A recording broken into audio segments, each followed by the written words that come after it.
And this is the opening scene. Yo, has he put on a sweater before in his life? I don't know. This looked like his first time. What is he doing? Yeah, I'm in go mode, go. Yeah, I'm in go mode. What's ESPN. up, guys? Like Eddie just said, on camera. What's up, guys? Welcome to a new episode of the Out of Shape Allstars podcast, OSA, episode 30 of them things. Drew. Man, That's my dog. What? Huh? 30. Okay. I A little iffy in the beginning, but good enough. Good enough. Why am I always the one saying the Spanish? It's your accent. Your accent's awful. But you know it. We're proud of you. I'm not gonna lie, Drew, you adopted it because bro. when I first posted it, you posted it for me and Eddie, and you jumped in it. Yeah, because you want to be a part of everything, and then you don't come with actual it's your answers. duty now. You have inherited. No, I'm not. I'm a yachty, man. I initially threw it to the Spanish folks over here. You jumped in, and now You can go back to the Spanish folks. No, it's always going to be you. It's always going to be you. You know why? You guys know why? You guys know why he's making a big stink, right? Why? He can't go after 30, I bet. Yes, I can't go after 30. I can't do that. All right, we'll find out next week. Y'all can't stop goading me into this shit. I can't go after 30, but I don't want to. I don't want to no more. Drew, this is your baby. I'm a kid. No, I'm not. It's not. You got Eddie and Johnny here. No, I'm Jamaican. only more episodes Okay. this season, so restart. We're 30 seconds in, and we're already off the rails. This is already great. off the rails. But again, this is OSA episode 30. Again, brought to you by Culture Capsule and sponsored by Don's LLC. Now today, we are back at it. Got the whole crew here. You know, DQ, how you feeling, bro? You Gucci today? Feeling good. I was suffering from I was feeling like shit last week and the week before. I don't know what the fuck was going on. Like I was feeling dizzy. I was having migraines. All that shit was crazy. Well, good to see you back. Kev is back. You know, he was doing his civic duty. You know, Thank you, Kev. Working on polls.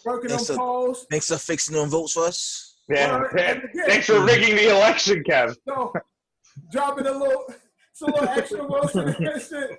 But yeah, so this episode 30 now. Before when we did 29, we were talking about the election. As you know now, we have a president and vice president-elect and Mr. Joe Biden and Kamala Harris. So congrats to them. And you know Trump ain't going down easy. So this shit is going on. No, he's not, bro. He's doing the shit out of everybody. By far the best election year because this shit is nothing but a reality TV show. But let's get to our reality, and that's what we do. We talk about sports. So this OSA episode 30.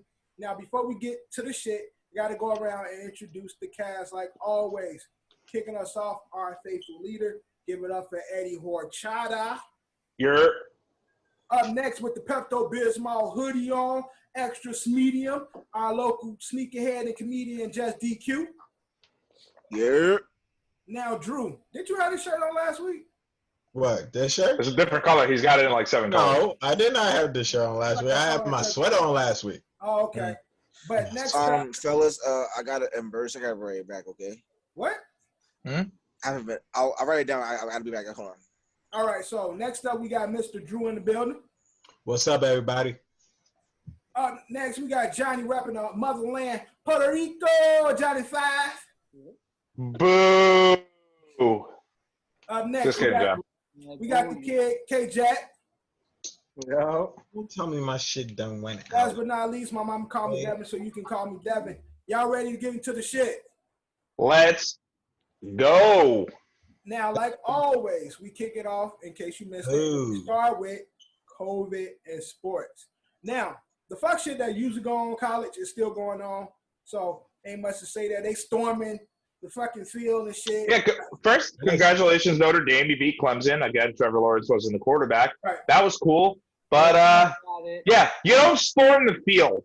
I mean, it's a bad look, but we always say these are college kids, bro. Like, you don't storm it, though. It's a bad look. The storming been a part of college sports since the dawn of time, bro. Like, it's been there. Like, we can't.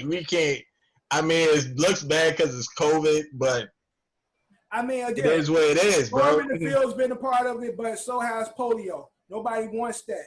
And just like COVID, we don't want that either. So they need to. I mean, this was the first one. Maybe it won't happen again. It won't be the last. It's the first one. Yo, they so fucking dumb, man. It's like every week they one up every week. Oh yeah. Like, it's almost like in college. It's like like you said, every other week. It's like, hold my beer. I'm gonna make this way worse. Let's do it. Let's tell us this week. Yo, tell us if we were still in college. If we were still in college, how much of this COVID stuff would we be following? No, 100%. I'd be storming that beer. Yo, 100%. If we were still in college, you wouldn't be around, and we'll be quarantined to our 4-person room with the people that we quarantine with. It'd be lit, but it'd be lit. I would have a blast. It'll be I'd be on that field storming if I went to Notre Dame and we beat Clemson. Like, 100%. I'd be there. 100%. Coughing and shit. Yeah, all day. Yep. What was that? But the motto is YOLO when you're that young. So yeah, sure. I don't give a fuck. I'm not gonna lie. If we was quarantined during college, that should have probably been fun. That should have been funny. It'd been fun. Y'all niggas would have been sick. The motherfucker in them dorms. People were passing everything else. Why wouldn't they pass COVID? But but that's college and that's COVID. But the big thing in COVID is Ben. Ben Roethlisberger. Not just Ben. Also, again, there are 3 other guys that are involved in this as well. Jalen Samuels. It's actually started when. You want me to tell you the names, or you want to talk over me? No. I was going. I'm asking. You can say the names. No. Finish your point. No. Finish your point. No, I'm out of it. Cool. Get into it. I'm out. I'm out of it. I'll let you breathe.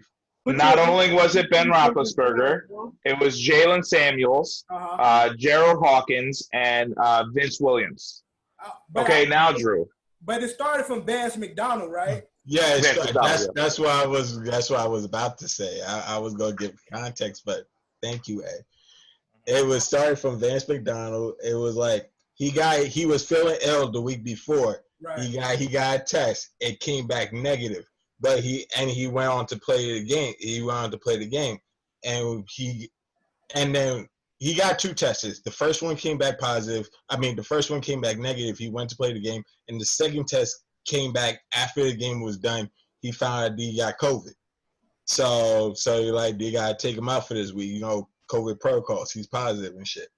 No. And the other players are not exactly. They didn't test positive for COVID. Ben Roethlisberger and the 4 players, they're just in high risk. Like they're like close contact. So they're on the watch list. They're on the watch list. They're the contact list. They don't know if they have COVID or not. They're testing them. So more than likely, these guys will play if they are healthy. They're just being quarantined because they were around McDonald's. Yeah.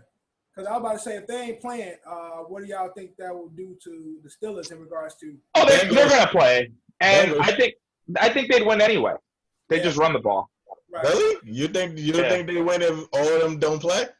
Listen, you've seen that team play your team and beat them defensively.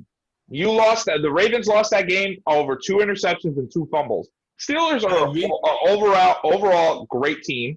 We almost won that season. Almost won that game. Almost only counts in horseshoes and hand grenades, my friend. I guess so. Almost doesn't count. But any other thing going on in COVID? Bama LSU was canceled. Oh, okay. Yeah, postponed. Well, postponed, I should say. I shouldn't say canceled. The game was supposed to play, but tracing COVID. I don't know where it's actually coming from, but this game was scheduled for November 14th, and it has been it's been postponed to a combination of positive tests, and they're trying to figure out where it's coming from. But lots of positive tests in college again. I know we skipped that part of it, but yeah, that's a big game. Obviously, I think Bama at this point, they're not really doing that well, and LSU is not the big powerhouse that they were last year. But again, it's an important game. I mean, this happens every year. People look forward to this game.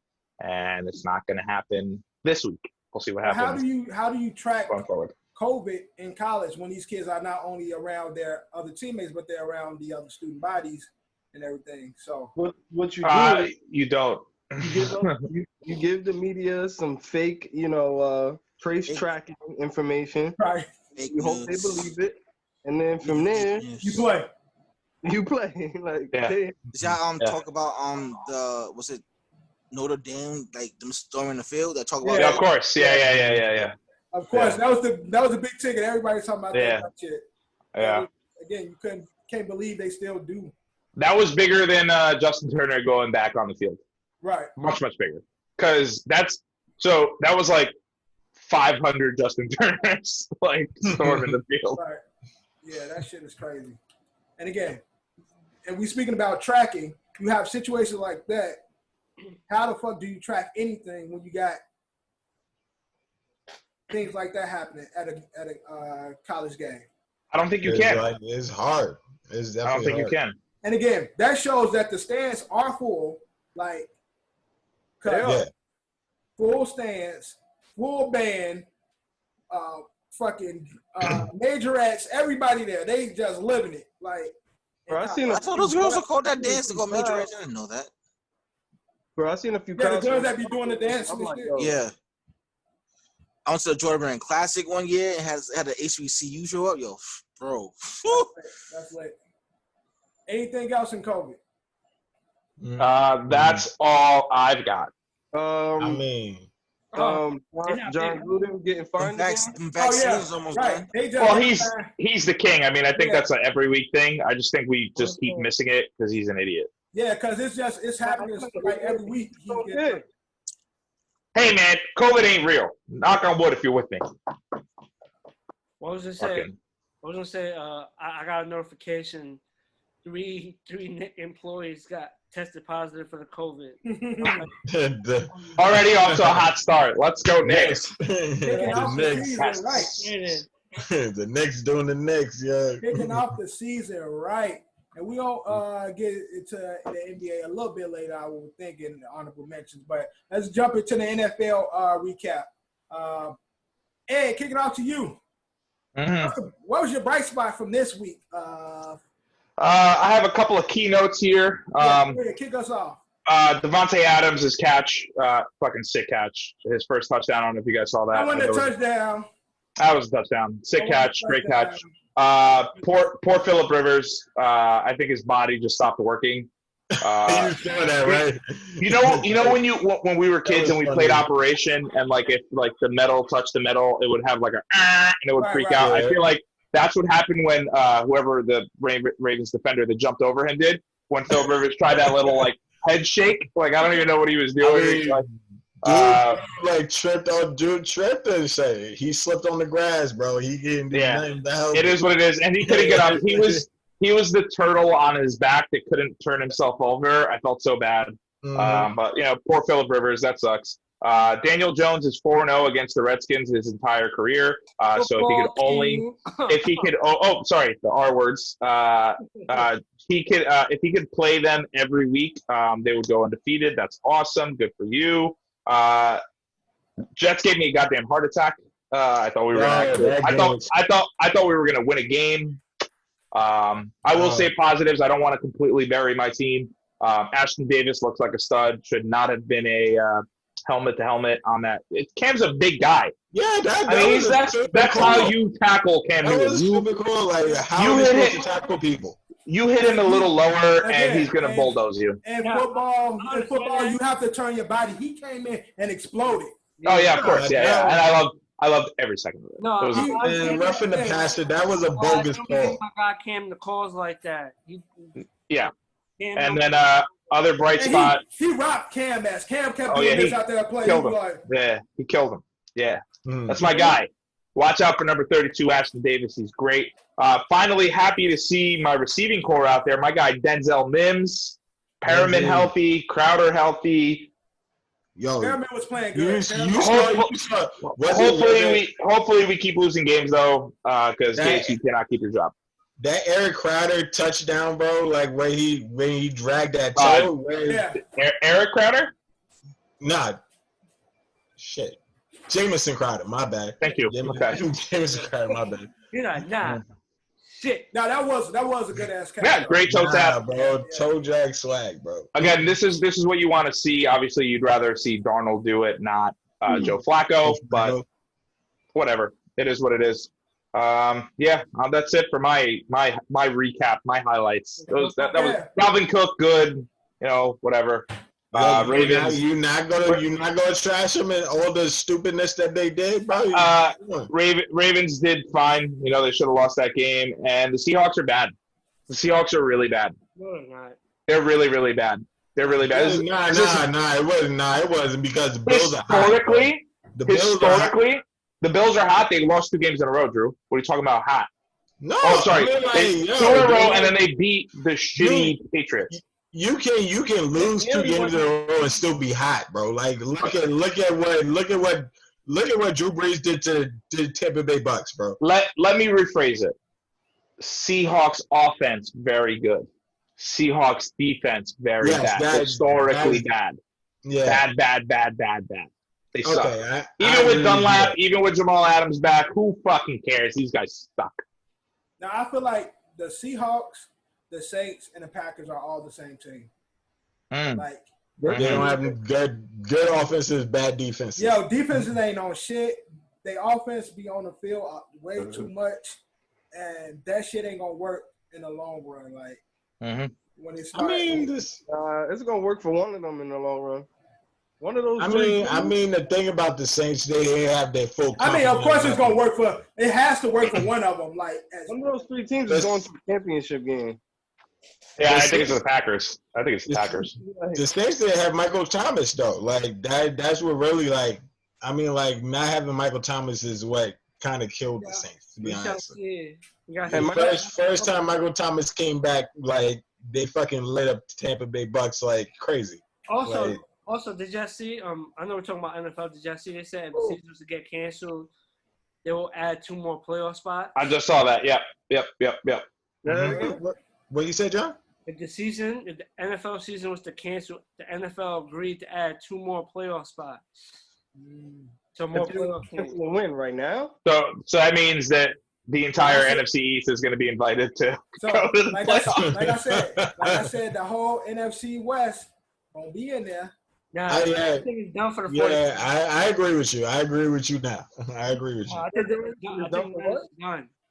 If they add those other 2, the bottom of these divisions is really trash. Well, speaking of that, Tua versus Kyler. Yeah, Dolphins. Bro. Actually, all afternoon games was lit. The fucking Raiders versus Chargers. The Cowboys versus. That was a catch, by the way. That Raiders Chargers game, that was a catch. That was a touchdown.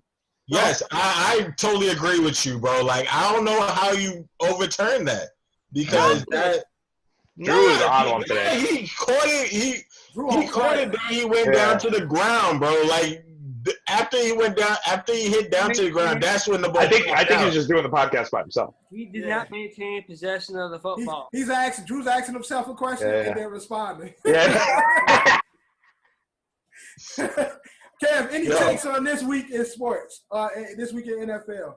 No, I was gonna say Kyler versus Tua. That was a good game, bro. And then I'm trying to look at it. The Cowboys. Who they play again at 4:00? The Steelers, and that game was almost. That game was scary. That game was boring until the last quarter, bro. Yeah, it looks like Mike Tomlin is the king of like playing down to his competition, and we're gonna get to that at some point. But like, I feel like they weren't even trying. Yeah. They weren't even trying that first quarter. And then we started playing Mario Kart. That shit was so boring that first half. Yeah. Who was the quarterback? It wasn't Bonucci. It was something Gilbert. Yeah. Justin Gilbert. Justin Gilbert. Yeah, that was. That was his first start, but he's been in the league since like 2014 or something. Didn't they say he came from the American Alliance Football League?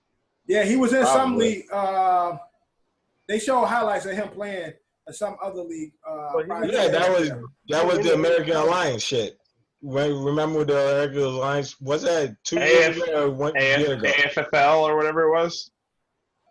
Nah, not XFL. No, AFFL. Oh yeah, that one. My bad. Garrett. And then I think the most important thing to take from from the NFC South is I mean that's a game of the week. That was a game of the week. Pat's bad. Or Buck's bad. Buck's bad. Real bad. Bucks got dusted. Both of those wins, right? And everybody, including myself, I think I was on here saying yo, we'll see really where they rank amongst each other when it comes down to their next matchup. And everything went wrong for the Bucks. Everything. It's the Antonio Brown effect, no? Yeah, you think it's too much offensive weapons they got is too much that you can't feed them all. This is why Bruce Arians didn't want him in the first place. I don't think that applies to any team that Tom is on, because Tom's not the person that's making anybody his first and second read. Right. What you're talking about is the Odell effect. It's not the AB effect, bro. I mean, I'm just saying they were looking pretty good, and then they pretty much. I mean, this was a blowout, right? I mean, this was Bruce Arians kicked that field goal when he shouldn't have. It was just so he didn't get blown out. That's the only reason why the final score was 38-3. They were like, yeah, fuck it, let's kick this field goal, so we don't get shut out. It got nothing to do with AB. So John, I feel like it has everything to do with it. John, with the Saints, earned enough of the offense for him to be fucking it up that much. Because I don't think it's that. With top end receivers that know they're top end receivers that mess up teams like an Odell, they're running option routes and they're the first option and second option for a quarterback and his drop back. So once they're waiting for him to make his decision whether he's gonna run deep for a post route or he's gonna cut out for an out route. Yeah, and he's looking for the guy that's literally sleeping on his couch right now. Bro, and while they're going through that thought process, by the time they look at their third option, they're getting smacked in the face or they got to throw the ball away. That's not what's going to happen with AB. And this was one game, sample size. That's just everything that could go wrong went wrong type of game for them. I think they look bad. So, John, with AB, with Tampa looking the way that they looked against the Saints, do you still see Tampa topping that division? Yeah, still, because I said, do you see them topping that division? They can still win that division, even losing 2 games to the Saints. Saints got to beat everybody else, It's Bucks is 6-3. Saints 6-2. If Saints, let's see going forward. Go ahead, you keep going, John. No, I'm just saying, it depends because the Saints could drop. The Saints could look really good at that game, and then next week, terrible and lose. Right. I still think. But you think Bucks is the best team in that division? But the Saints have the little. They're 2-0 against the Bucks, so they have the little edge. Yeah. But if I was to pick a team, I'm picking the Bucks. So the schedule looks like to be in their favor. Bucks got the Panthers this week. They got the Rams on Monday Night Football the week after. They got the Chiefs after that, which kind of sucks. But then they have the Vikings, the Falcons, and the Lions. I have to pull up the Saints schedule going forward too. Is Christian McCaffrey playing? I mean, but you're looking. No, McCaffrey's probably not playing this week. You're probably looking at 1, 2, 3, 4. You're looking at potentially 5 wins going forward for the Bucks. What is the Saints schedule looking like? I'm pulling it up right now. And the Saints got the Niners, then the Falcons, then the Bucks. Then the Falcons again, then the Eagles, and then the Chiefs. So looks like the Saints only really have one tough game on their schedule. I hate counting out football teams, but they both have a pretty easy schedule going forward. They got 3 tough games on their schedule left. And all 3 tough games are divisional games because the Falcons, whether they lose or not, is going to play them hard, bro. Yeah, I think Falcons will win. Yeah, Falcons will win. At least one. And they're definitely going to – let's just say they'll eventually lose to the Chiefs, but – I mean, do the Niners scare you right now? They're pretty much a hospital at this point. I love Drew Lock, but I don't think the Buccaneers – and I picked the Buccaneers to be my sleeper team this year. Obviously, the injuries did not help. You mean Broncos? Broncos is what I meant to say. Sorry, I don't know why I said Bucks. Broncos aren't – they don't scare you, and the Eagles don't scare you either. So, and again, if you split with the Falcons, you probably lose to the Chiefs. You're still winning 5 of those games or 4 of those games. You go 4-2 the rest of the season. So they're in the same boat. They could scare anybody. Who was How that? many years in a row have they done that? The Eagles? Yeah. I don't think they don't scare me. They scare everybody. Well, Philadelphia has been on a fucking run this year already. Thanks for the election, Wink, Philly. wink, nudge, nudge. Get it? That was an election shot. Message. Nah. Message. No, but it seems though that this last leg of the season, Saints have. I mean, Bucks have more competition that they got to go against. To me, because Vikings ain't gonna be no easy win. Like not with my boy Dalvin doing what he doing and shit. Yeah, Dalvin's a dog, bro. That was cooking, bro. This Pun intended. It's let Dalvin cook. Let Dalvin cook. And just so y'all know, I cooked let Dalvin Kev this week. Just that. Let Dalvin cook. Kev took that L this week. You didn't have to say Kev took another L? Yeah. Let's go. Does that put me in first place? You can't say that you cooked me. Nah, I won. What happened? Kev, you had two back-to-back L's, bro. How does that feel? Nobody cares about fantasy football. I mean, we do, but nobody cares. Johnny lost too. Yeah, This week? I said that. I said Drew, CMC came back to give Drew the victory over me.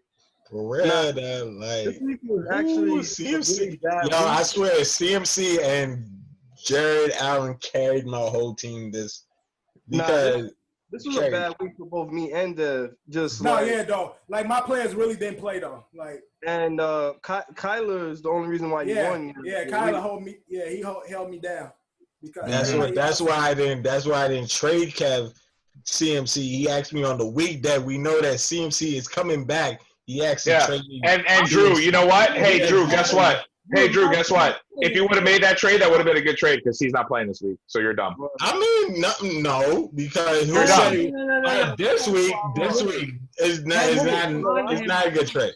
Nah, I ain't giving up CMC. Nobody. Bench the whole week, and then Sunday, he started. I ain't giving up CMC for no.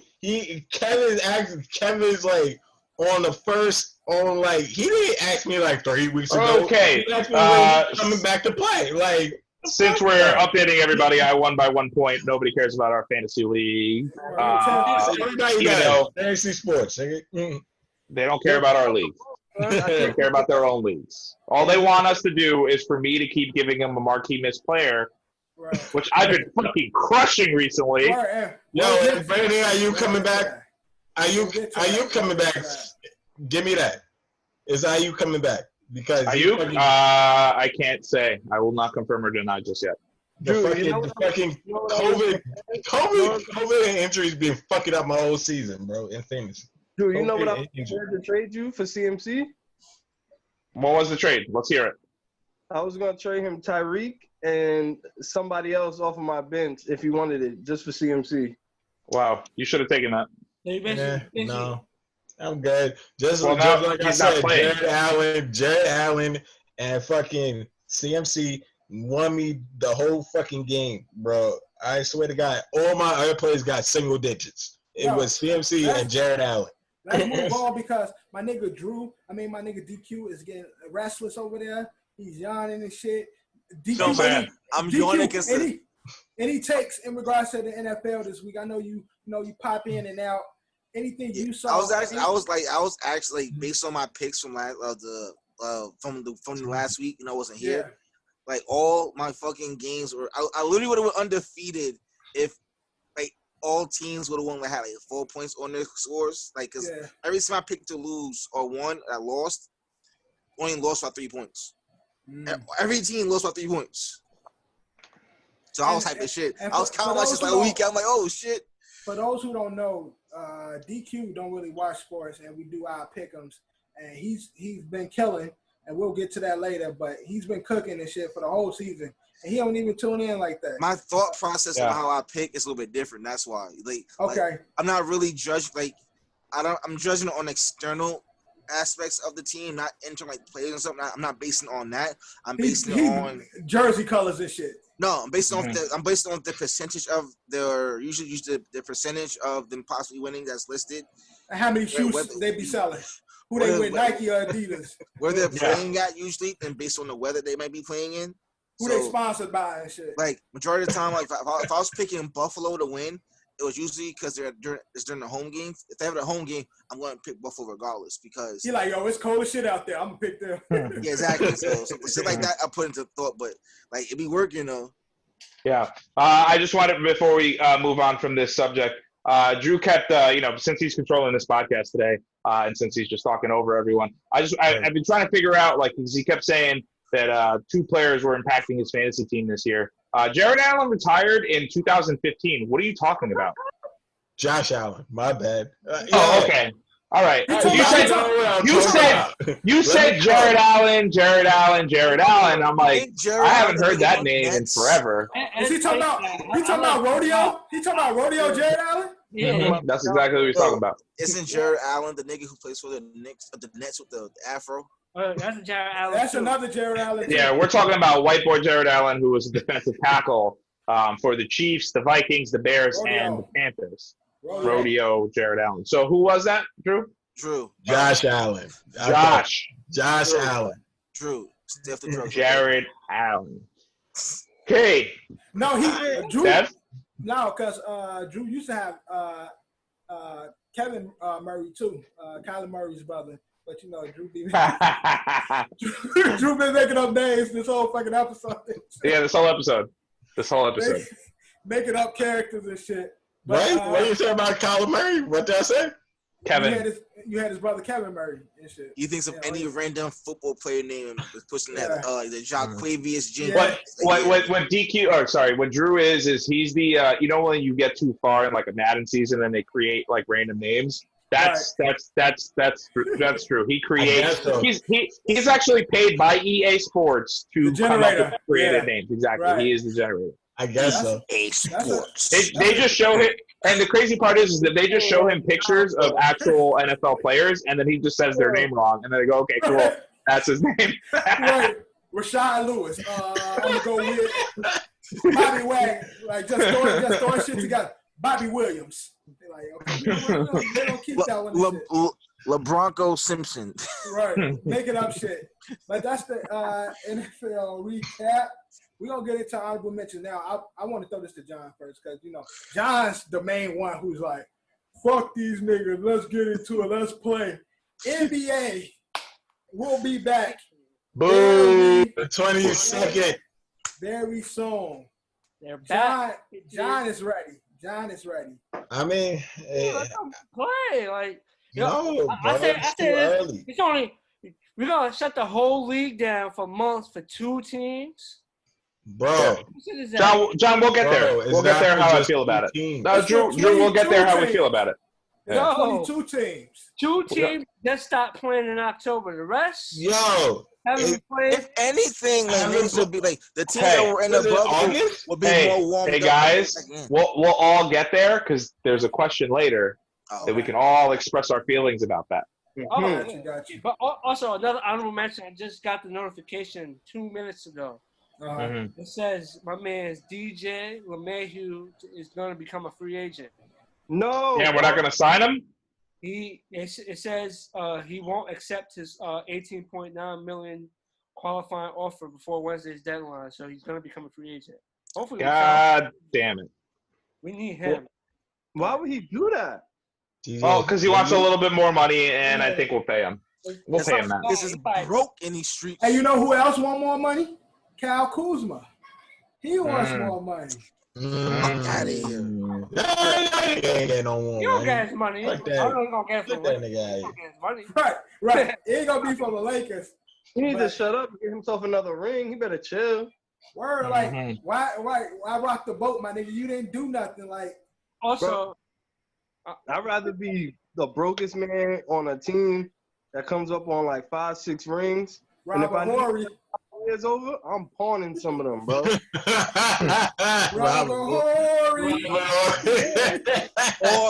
Or you can be like a cheap bastard, make replicas of the ring with cheap material and sell them off like they're the real thing. Yeah, okay, he's not OJ. Have y'all seen his? Yeah. He just signed a shoe deal with Puma. He got the Kuzma ones. Y'all ain't seen those? Nah, you being funny? No, I'm dead ass. Them shit are. I think so. This season they might like they will the Puma and stuff. They're gonna like. Here's what I hate about Puma, honestly.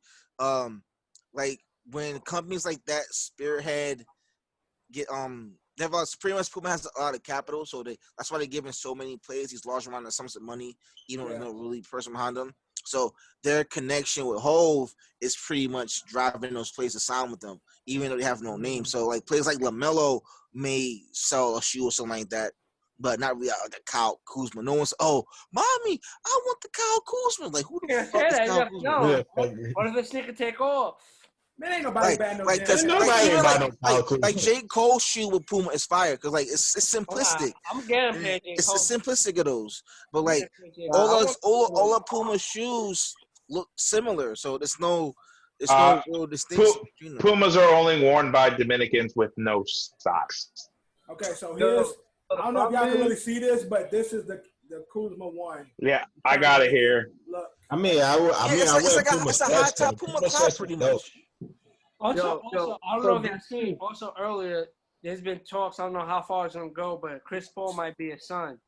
I've been hearing that. I've also been hearing teams are interested in trading for my friend, my guy, my hero, Devin Booker. What? You leave OKC for the Suns? Yeah. No. It's not his choice, nigga. What? Yeah, it's a trade. That ain't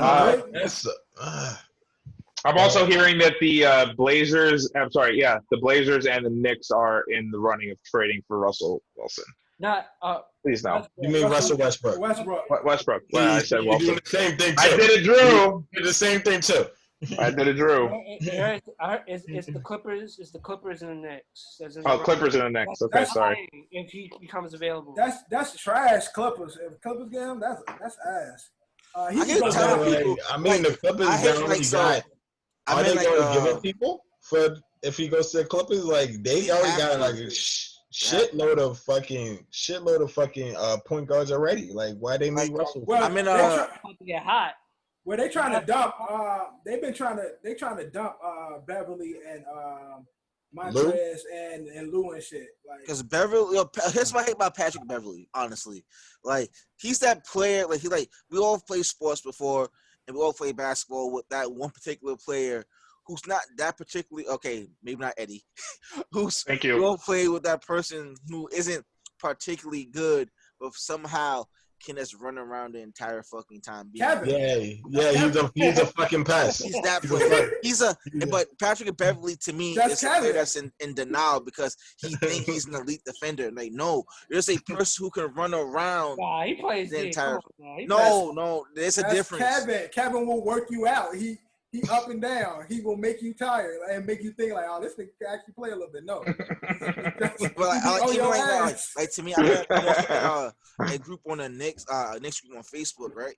And I feel like you can't talk to older like gentlemen about like basketball because they're not in tune to basketball culture really.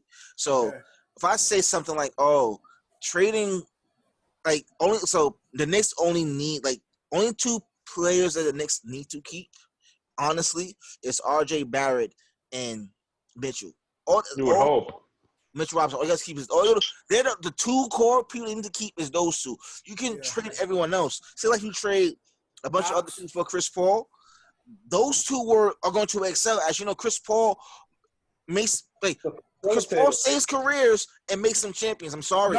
No, Chris Paul will those two guys play Devin Booker though. Then they're you can either for Devin Booker, a Devin Booker trade for the Knicks would be swell, but at the same time, it's not the greatest move to fit the team. They need a point guard who can actually play point guard. That's the Knicks' problem. We have so many. The Knicks have more guards than like forwards and centers pretty much. The entire line is like shooting guards. There's like 7 shooting guards on the Knicks. Yeah, I understand the point you're making, but I'm just saying, like, why would Chris Paul going to the Suns be a bad move then? Because if you go to Devin Booker. Again, Devin Booker's that guy, but for CP3, I look at it as like the door is closing. Whereas, unfortunately, you need to go to somewhere where the deck is stacked for you. Phoenix has a great future, but it's not right now. And I don't know if CP3 has the amount of time left to see that team grow. Even with Devin Booker being there, they still got to, even Devin Booker and CP3, they still got to have other pieces around. Yeah. Like, to me, honestly, the Knicks just need, like, that. If the Knicks had a person that can facilitate, there's no real facilitator on the team, so that's why it's always a fucking mess when they play. Like, none of them are good places, again, for CP3 to me. But everybody else, they'll benefit. I think RJ now will benefit from having a CP3 there. Devin Booker now will benefit. But in regards to CP3, and he should be in his point of his career where he's being selfish. Like, I'm going to get my fucking ring. But pretty much, he should be like this. I help all these other people get rings. Like, just based on me saving their fucking career. Because to me, honestly, Tyson Chandler will not be in, like, if Tyson Chandler didn't go to New Orleans, and after being traded to OKC and being waived, he wouldn't be in the league. He was a bust pretty much when he got to New Orleans. Then him and CP3 started running the pick and roll. David West was pretty much wasn't that great of a forward until CP3 was running the offense pretty much. Peter Stojakovic barely could get a ring. Then when he left playing with Chris Paul from being a spot-up shooter, he took that to Dallas with freaking Tyson Chandler. And they learned from that. Ladies and gentlemen, we've heard this from D Rose over here all week. The same argument. CP3 it's true. Champion. You know, one trade for Chris Paul that's not getting is not happening because they're not talking about it. But I would think he would be good on the Mavericks, Chris Paul. Him with Luka and they too ball dominant. They both too ball dominant though. Yeah. Again, there's only 3 spots for fucking CP3. That's either one of the LA teams, 1 LA Clippers. 2, LA Lakers, and 3, Milwaukee. Those are the only places I can see him actually wasting his time. Mm-hmm. Those are the only 3 spots because again, if you're CP3, I mean, you're a veteran who's been in the league. DQ's already made the points of saying that he's gotten a lot of guys who get championships and he hasn't gotten one himself. He's chasing ring at this point, and I don't blame him for that. I mean, he's at the tail end of his career. He would have had one if they didn't veto that trade in 2010. Like, I'm sorry. John still hurt. Well, I have a couple other honorable mentions if we could move on from the NBA for 2 seconds. Go ahead. Alex Cora is back with the Red Sox. Who cares? Whatever. Obviously suspended for the cheating scandal. But he's back, and it's fine, and who cares? They'll probably figure it out, and whatever. Who cares? Doesn't matter. Another cool, funny baseball story. Tony La Russa, another DUI on his record. Manager of the now Chicago White Sox. He will be manager this season. Finally pled guilty. I believe it happened late in October, but he also had one in February. I believe he said, "Do you know?" to the officer, incoherent. I think he fell asleep at a stoplight or some shit like that. Do you know who I am? Do you know who I am? And you want to count my rings in the back? I think that's pretty much how it went. It gave me shades it gave me shades of Aaron Judge's girlfriend, who also got pulled over and said, "Do you know who my boyfriend is?" I thought that was a funny story. But that makes no sense. My main top story, and I think a lot of people in this who listen to this podcast and a lot of people in this podcast will enjoy this. So a brand new Stone Cold Steve Austin documentary from the makers of The Last Dance is set for 2021. Let's go. I'm definitely going to watch that shit, for real. That's going to be awesome. That's going to be lit. I might even drink one of those Steve Austin IPAs. Yo, hey, what's up, biz?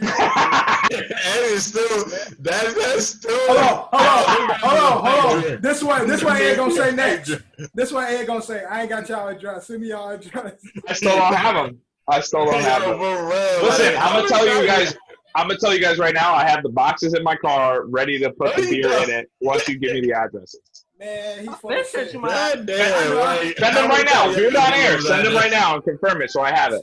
Yo, send them on air right now. Asshole right now, because I know I sent mine, Yeah, I don't have it anymore. Yeah, I said mine.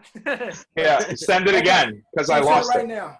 But also in honorable mentions, have y'all been paying attention to the Tyson Roy Jones like prelude? 28. Like the hype videos. Yeah, nah, I haven't. On Tyson, if you follow Tyson on Instagram, he has it on his stories, behind the scenes and shit. What's going on and shit. Tyson is a fucking monster. That's cool. Man.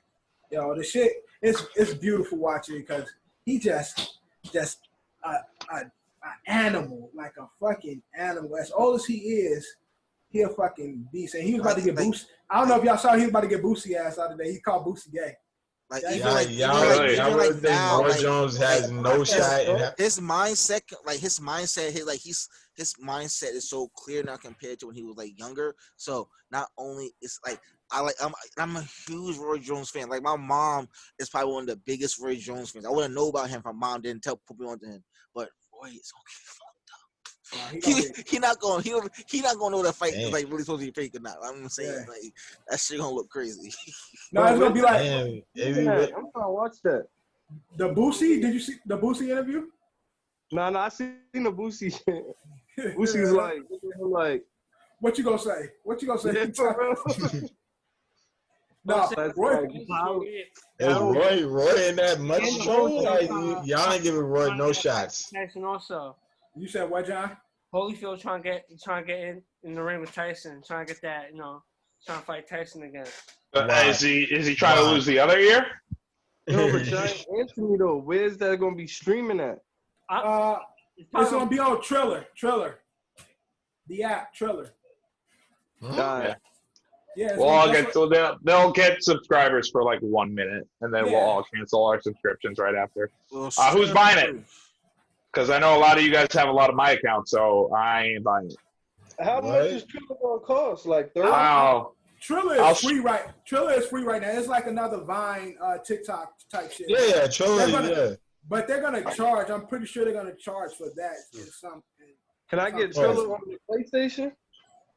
No, I don't know if you can get on the PlayStation. Especially if you watching Triller on our phone. Yeah, I think it's on phone. The way it's set up, it's like how. Yeah, but I don't think your PlayStation 2 got Triller. Stupid, son. It's exactly like how Reels and TikTok says like you'll have to play a video, then the next video scrolls down. So it's not really like that. But I don't know how they're gonna show a boxing match that way. Let's say put the view in panorama. Yeah, bro, they're gonna have to do it somewhere that is available on TV too, bro. They're gonna have to. Well, again, a lot of people got these smart TVs where you can have apps on them. So I don't know if that was if you can mirror the phone on your TV, you can mirror your phone and stuff like that. So you might if you want you can bleep this out when when you edit anything. But this is this company called Cable Killers that if you pay them $30 a month, you can get unlimited TV channels and free pay-per-views. How would I kill that? Let's get them as a sponsor. It's called Cable Killers. The Z. I just looked it up. That fight, Tyson vs. Roy Jones, 28th. He's got the countdown on the website. Buy now to watch is $49.99. Whew, they keep that. Where on Triller? Yeah, on Triller. Here's another honorable mention to the Xbox, since Kevin brought it up, Xbox XS, whatever Series X, and the PS5 came out this week. Did you get it? Who cares? My friend Mike got one, and my friend LAP got one. So all them shit's gonna have bugs and shit. Yeah, that's what I'm saying. Like, at least 6 months. I posted on Facebook that like these dumbasses had the PS5. Like my friend told me this, but they had it displayed in a glass container with no air coming through, so it overheated. And then like apparently there's a bug where if you're playing a game and try to switch out of it, the closing game screen will be stuck there for like 30 minutes. Yeah, you can expect. Did you guys see that trend on social media over the weekend or no? What's that? Where there was a filter, I guess on like whether it was Snapchat or Instagram or whatever it was. But what you could do is that you could like fake like a PS4, a PS5 box. Oh, and put it.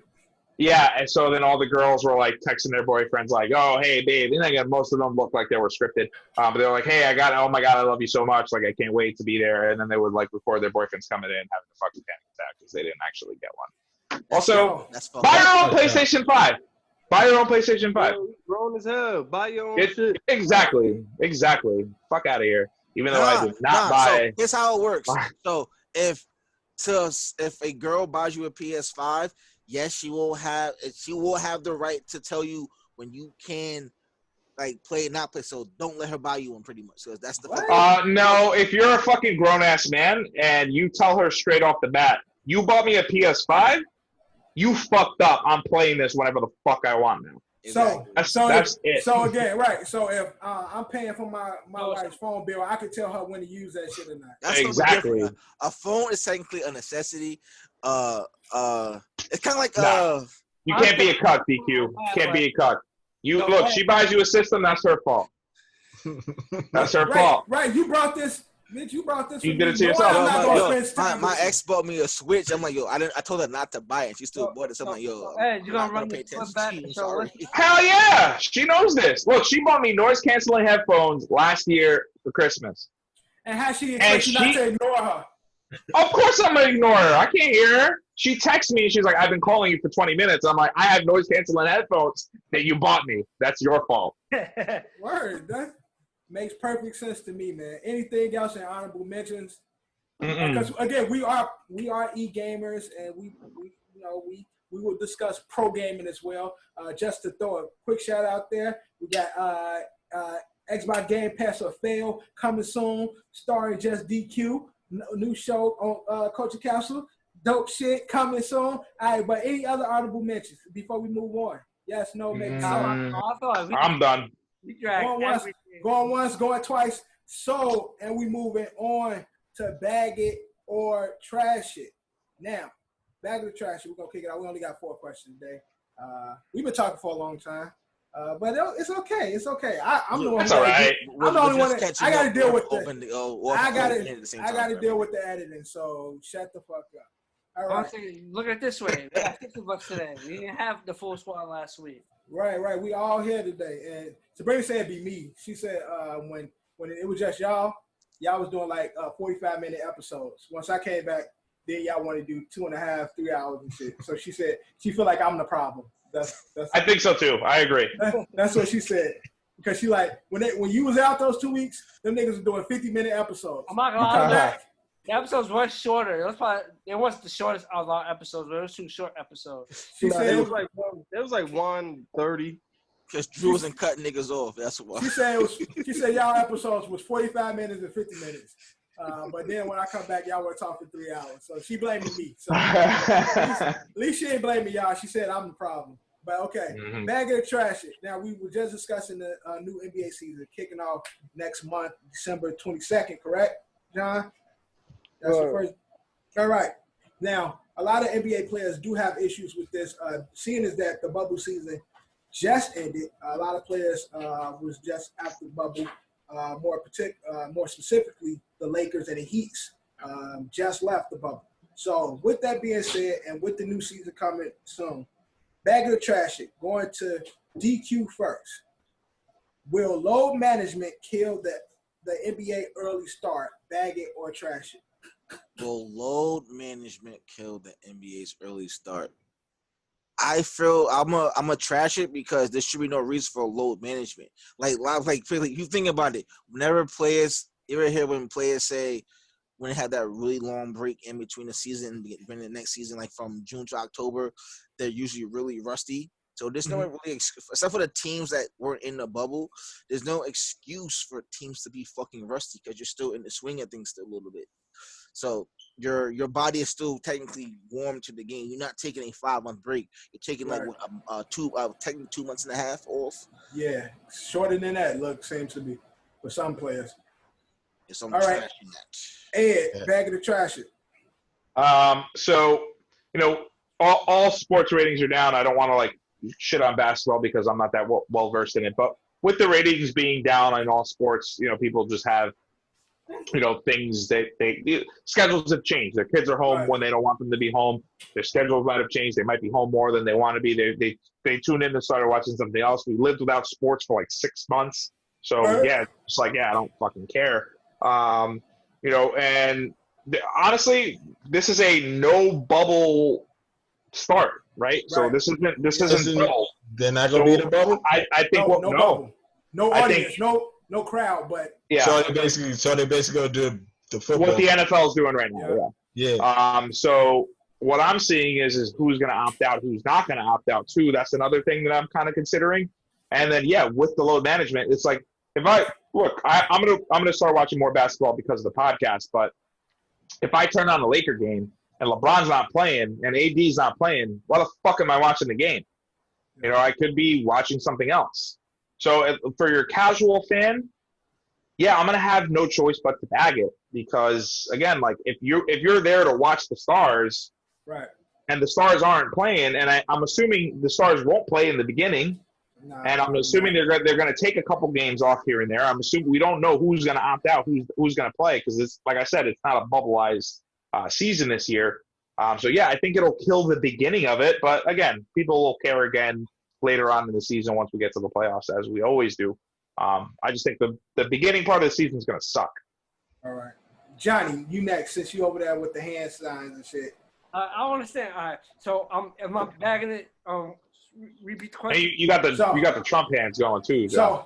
So will load management kill the NBA early start? So meaning if you bag I'm crashing that. Right. Okay. Yeah, I was trying to respond to Ed, so I was like, lost track of the comment. I'm trying. You know what? 70% of the league hasn't played since March. That's 70% of the league. Well, no, not 70%. 70%. No, like 30. Okay, but John, those are the teams that didn't get invited to the bubble that nobody cares about. Yes. Some of those players. My man Ice Trey played for one of those teams. He's gonna be playing early. Nigga, the teams that didn't get played for, the team that didn't get invited to the bubble, they are trash, bro. Exactly. Trash. So but that's what I'm saying. The trash teams will be good, and then people are, oh man, maybe the Knicks are building something up, and then it's like, no, they're still the fucking Knicks. They just had rest. Johnny, why do you refer to yourself in the third person? Let Johnny talk. Go, Have I? I didn't catch you said Ice Trey. I'm just saying, like you know, I think it's the same person. I'm sorry. But my point is, there's players I actually want to watch play. I haven't watched play in a few months. Obviously, my team won the championship. They're older. They probably need the rest, but they'll be fine. They'll be fine. They got 2 stars, so they could. Only people that need rest is AD and LeBron. I'm sorry. LeBron needs the rest. They'll be fine. The load management's not gonna kill early. The beginning of the season, everybody's gonna fill out the teams and everything. So not everybody's gonna go 100% early. They're gonna see how it goes. The new moves. There's gonna be some moves, new players on new teams. It's gonna be a whole bunch of stuff. So therefore, when the season starts, they're gonna play. Some teams are not gonna go as hard. Some teams is gonna cruise. I feel like they're gonna load manage more towards like the middle, towards the end, not the beginning, but middle and end of the season. I think the beginning it'll be fine. All right, Kev, back of the trash. I'm a trash it just because I think all around, if every team is worried about load management, of course there are some teams like the bum shit teams that don't really have to. But if we talk about just these other teams that's got to worry about load management, I feel like they're going to do it in a responsible way. Like, I'm not overly confident in understanding the breakdown, but everybody that is on load management is going to play in their key minutes. So at the end of the day, like, the games are still going to be competitive, and it's just going to be what it's going to be regardless. Yeah. I'm not really worried about it. The ugly teams coming out the gate, good for them. That's going to make it even worse when, these franchises got to realize that they still suck at the end of the day because they're not going to make it. Right. All right, Drew, bag of the trash. I mean, now that I really think about it, I will say, like, trash it. I was really, like all this week I would been saying bag it all this week, but when I really think about it, I'm gonna trash it because I honestly don't. The stores that say they're not playing, there's gonna be the load management. You never really know at that point, like what they're gonna do. Like I think like some instead of like totally load managing and like saying I'm not playing for this game, you probably tell your coach to lower your minutes. Like right. I would do it like that. Like don't play me like 40 minutes. Play me like 20. Like right. This is where I'm going out for the game and shit. Like we don't know who's really gonna do it. Like I only know one team for sure that's gonna do load management. Like if you really think about it, the Clippers, because they do that shit every year. Look, Kawhi and Paul George is definitely go low manage. So that's one team. Everybody else, I don't know. So I'm gonna trash it because on the fact is too many factors that go in between load management and all that type of stuff. So well, I'm a bag it. I think the beginner's gonna be trash. Yeah. And reason being, load management, but on a different spin. There's no bubble this season, so niggas is gonna be in population, regular population. And again, the difference between basketball and football, it's a lot more people on that team. So players are not going to take as many chances at games that don't fucking matter. Mm-hmm. So where they going to load manage? So where they going to load manage? And again, you taking this season going to be a very interesting season because first off, we just coming out of bubble that just ended. So I already know LeBron, whether you low manage in the sense of just only play, like you said, Drew, 20 minutes a game, and that's still going to make for a whack-ass game if you got to start playing these limited minutes. Two, players are going to, if you have them low management, players, when it's games that don't matter, you'll see a lot more of the star players. Of course, you're going to see Steph and Clay them get out there early, KD get out there early to get their legs back under them. But once they get a few games in, then they're going to pump the brakes. And then the rest of the shit, we're going to have large spans of even with Ice Trae now.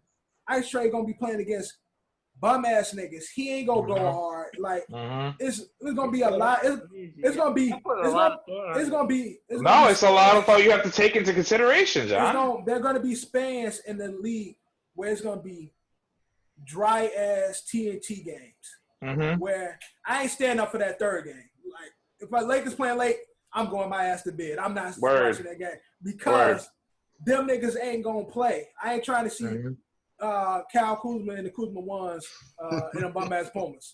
I ain't trying to see that. So I think I hope it don't be that way, but I just have this feeling like in the beginning it's gonna be like a lot of fillers. Players like LeBron gonna sit because they just got done, and LeBron trying to get him a couple more. So he ain't going to be taking no chances. We got players like KD, Clay, who just coming off injury. A lot of these players who ain't going to go. Again. Yeah, but John, you're going to see. But John, the point that I think me and Dev are both trying to make is that you're going to see these teams that have the rest that are good, like i.e. your Golden State Warriors, your Brooklyn Nets. They're going to go off in the beginning, and it's going to be crazy. And we're going to be looking at, wow, they're going to get such a huge lead that towards the middle of their seasons – like, just like it's been a thing in the basketball season for a long time now, where the regular season doesn't really matter. You know, it's like the good teams are going to make it to the playoffs, then they can kind of take it easy until it comes time for crunch time and it comes time for the playoff game. That's just what it is, John. Yeah, that's what I'm saying. It's only going to be that much worse with this shortened or early season. Maybe the first 10 games, first 10 games, KD and them going to come out there and play, but immediately after – once they get them legs on, it's gonna get real docile. like I just feel like for a while, I mean the dog days like in the middle of the season, like after like when you really think about it, after like All-Star game, it's always be trash. Like the and I feel like it's gonna happen a little earlier this season. But that's just my opinion. We'll see. I'm excited to see it. Because I want to see KD and BK. Yo, y'all seen that shit? Yeah, I'm like, damn, I wasn't watching the game. But John, honestly, I hope me and Deb are wrong. I hope we're wrong. Word. All right, but we'll see. The shit about to start soon anyway, so we ain't got to wait too much longer. Yep. Let's get into the next bag of the trash. Now, Packers been playing good, and because of Davante Adams, who's been really making some incredible plays and shit. And that's just what it is. He's been really fucking cooking. I know Eddie been racking up fantasy points. Love him. Racking up fantasy points because of him. So the next on Bag of Trash, Kev, going to you first. Is Davante Adams now the best receiver in the NFL? Bag of the Trash. This season. Just this season. Right now. Right now, can now. you say he's the best receiver in the NFL? Bag of the Trash. Kevin, Jack. So now we're talking about in general this season? When the Just this season. Just this season. So, That's all we're asking. At this moment, just like we did with Derrick Henry a few weeks ago. Remember how we posed that question? Yep. As of right now, Derrick Henry, we all agreed at that moment before Dalvin started, doing what he did. Cooking. We was like Derrick Henry has set himself apart from a lot of people come right now in this season. So can you say that same logic applies to Davante Adams? I would say sure. Yeah, definitely balling. Seems unguardable. Nobody. I don't know what they doing, bro. They're not scheming. They're not doing enough. Like, there's no safeties over the top, or if they are over the top, it don't seem like they're reading the right coverage, or they forgot like who he is. Yeah. I don't know if they panicking or whatever it is, but. So you bagging it? I'm bagging it only because he shouldn't. Wasn't expecting that. He shouldn't be able to do what he's doing right now. Yeah. But overall wise, I don't think he's the best receiver in the league. I think maybe he's definitely top 5. Again, just this season is all we're asking. Definitely top 5. All right, John, bag of the trash it. Davante Adams. I'm going to trash it. All right. But I don't think he's the best receiver right now. I feel Who would you say is? Calvin Ridley's been going off all year. He got hurt, so his last game or two has been thing. But niggas be sleeping on my man Keenan Allen. Been low key killing. He do be killing, but he'll never get no respect. He ain't never get no wins. Because of the Chargers. He ain't never get no fucking wins, man. I feel bad. I want him to get wins, but he ain't never get no fucking wins. It's the team he plays for. That's why he's not getting the recognition. I mean, like Dalvin Cook. I mean, like we see Dalvin Cook is going. Mainly it's just him. Nah, that is actually true because we do give credit to Dalvin Cook for Minnesota, but we don't give credit to Keenan Allen. It's a different market. It's a different football market, though. Minnesota is a lot different than the Chargers when it comes to football. But Drew, since you talking, bag of the trash is Davante Adams, the best receiver in the league right now. Drew. Right now, I say yes. I'll bag it, but right now, I don't know, it's immediate. That's the way it is right now. But I'm gonna bag it for right now. But I don't know how it's gonna look like later on down the season. Yeah. That's all I can say. All right, DQ, bag of the trash. So based on how he's playing, in the Packers' success, I would say yes.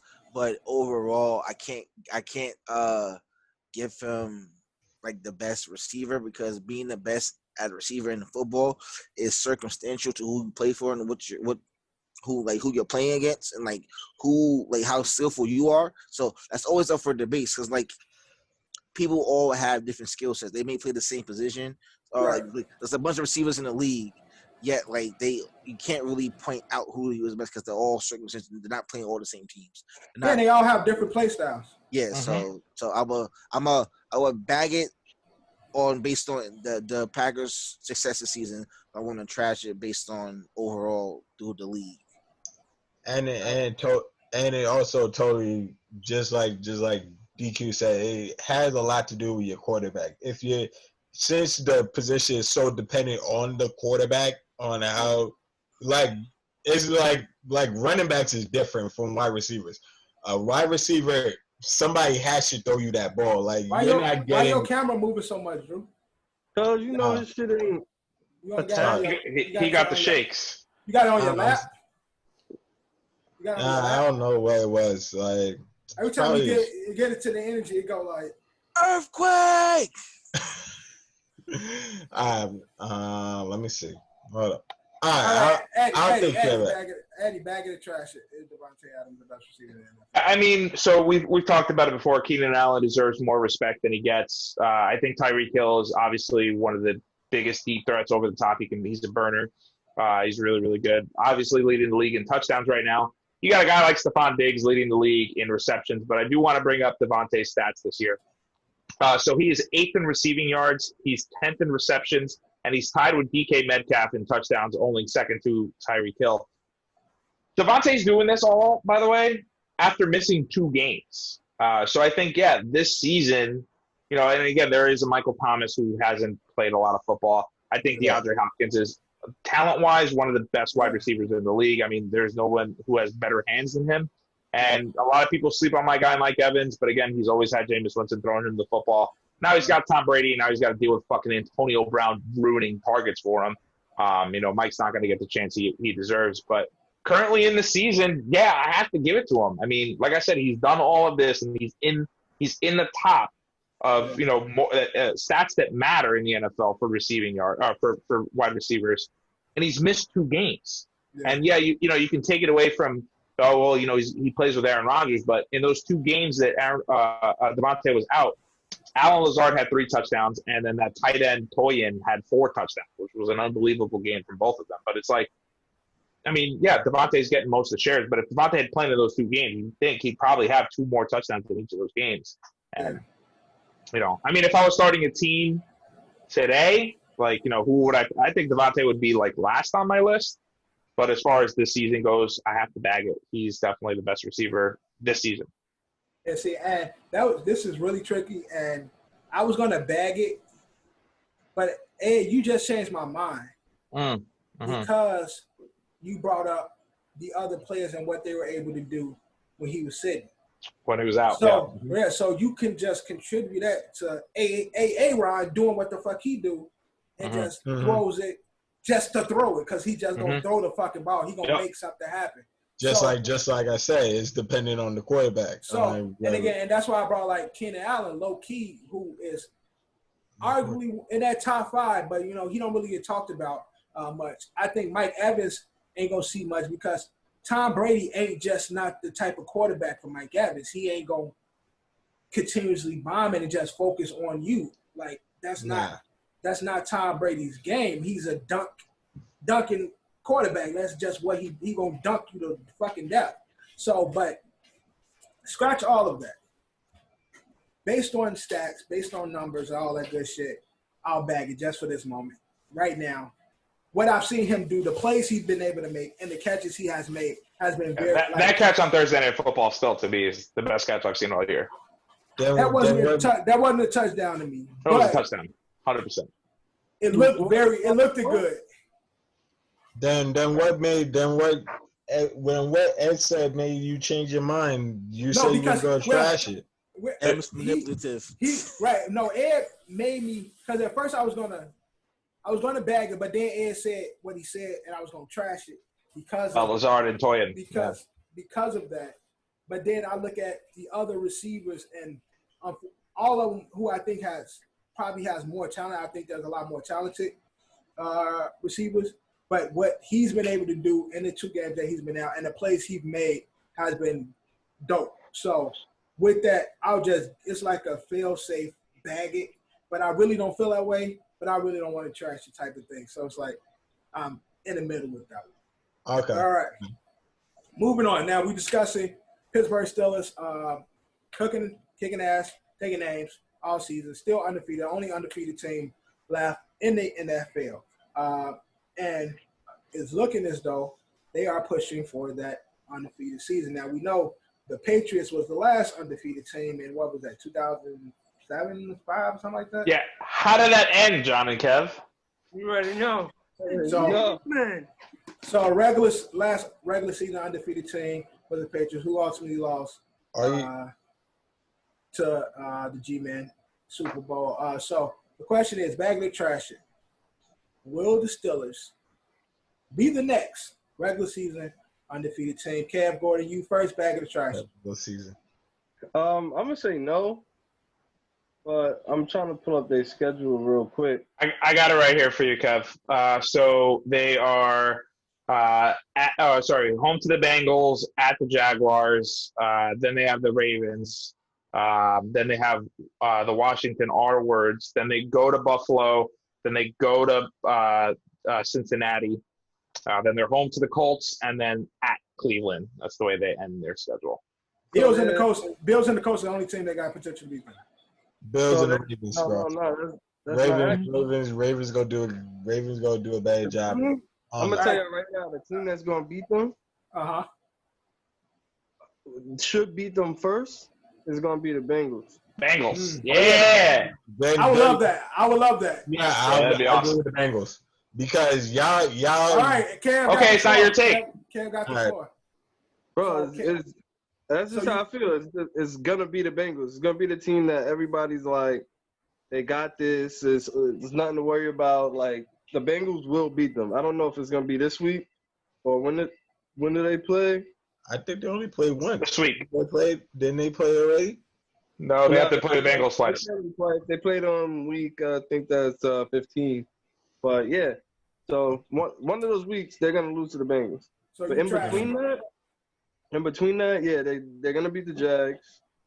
The Ravens is gonna be a dogfight, but they're gonna win that game unless some miracle happens. It's not. The football team is losing.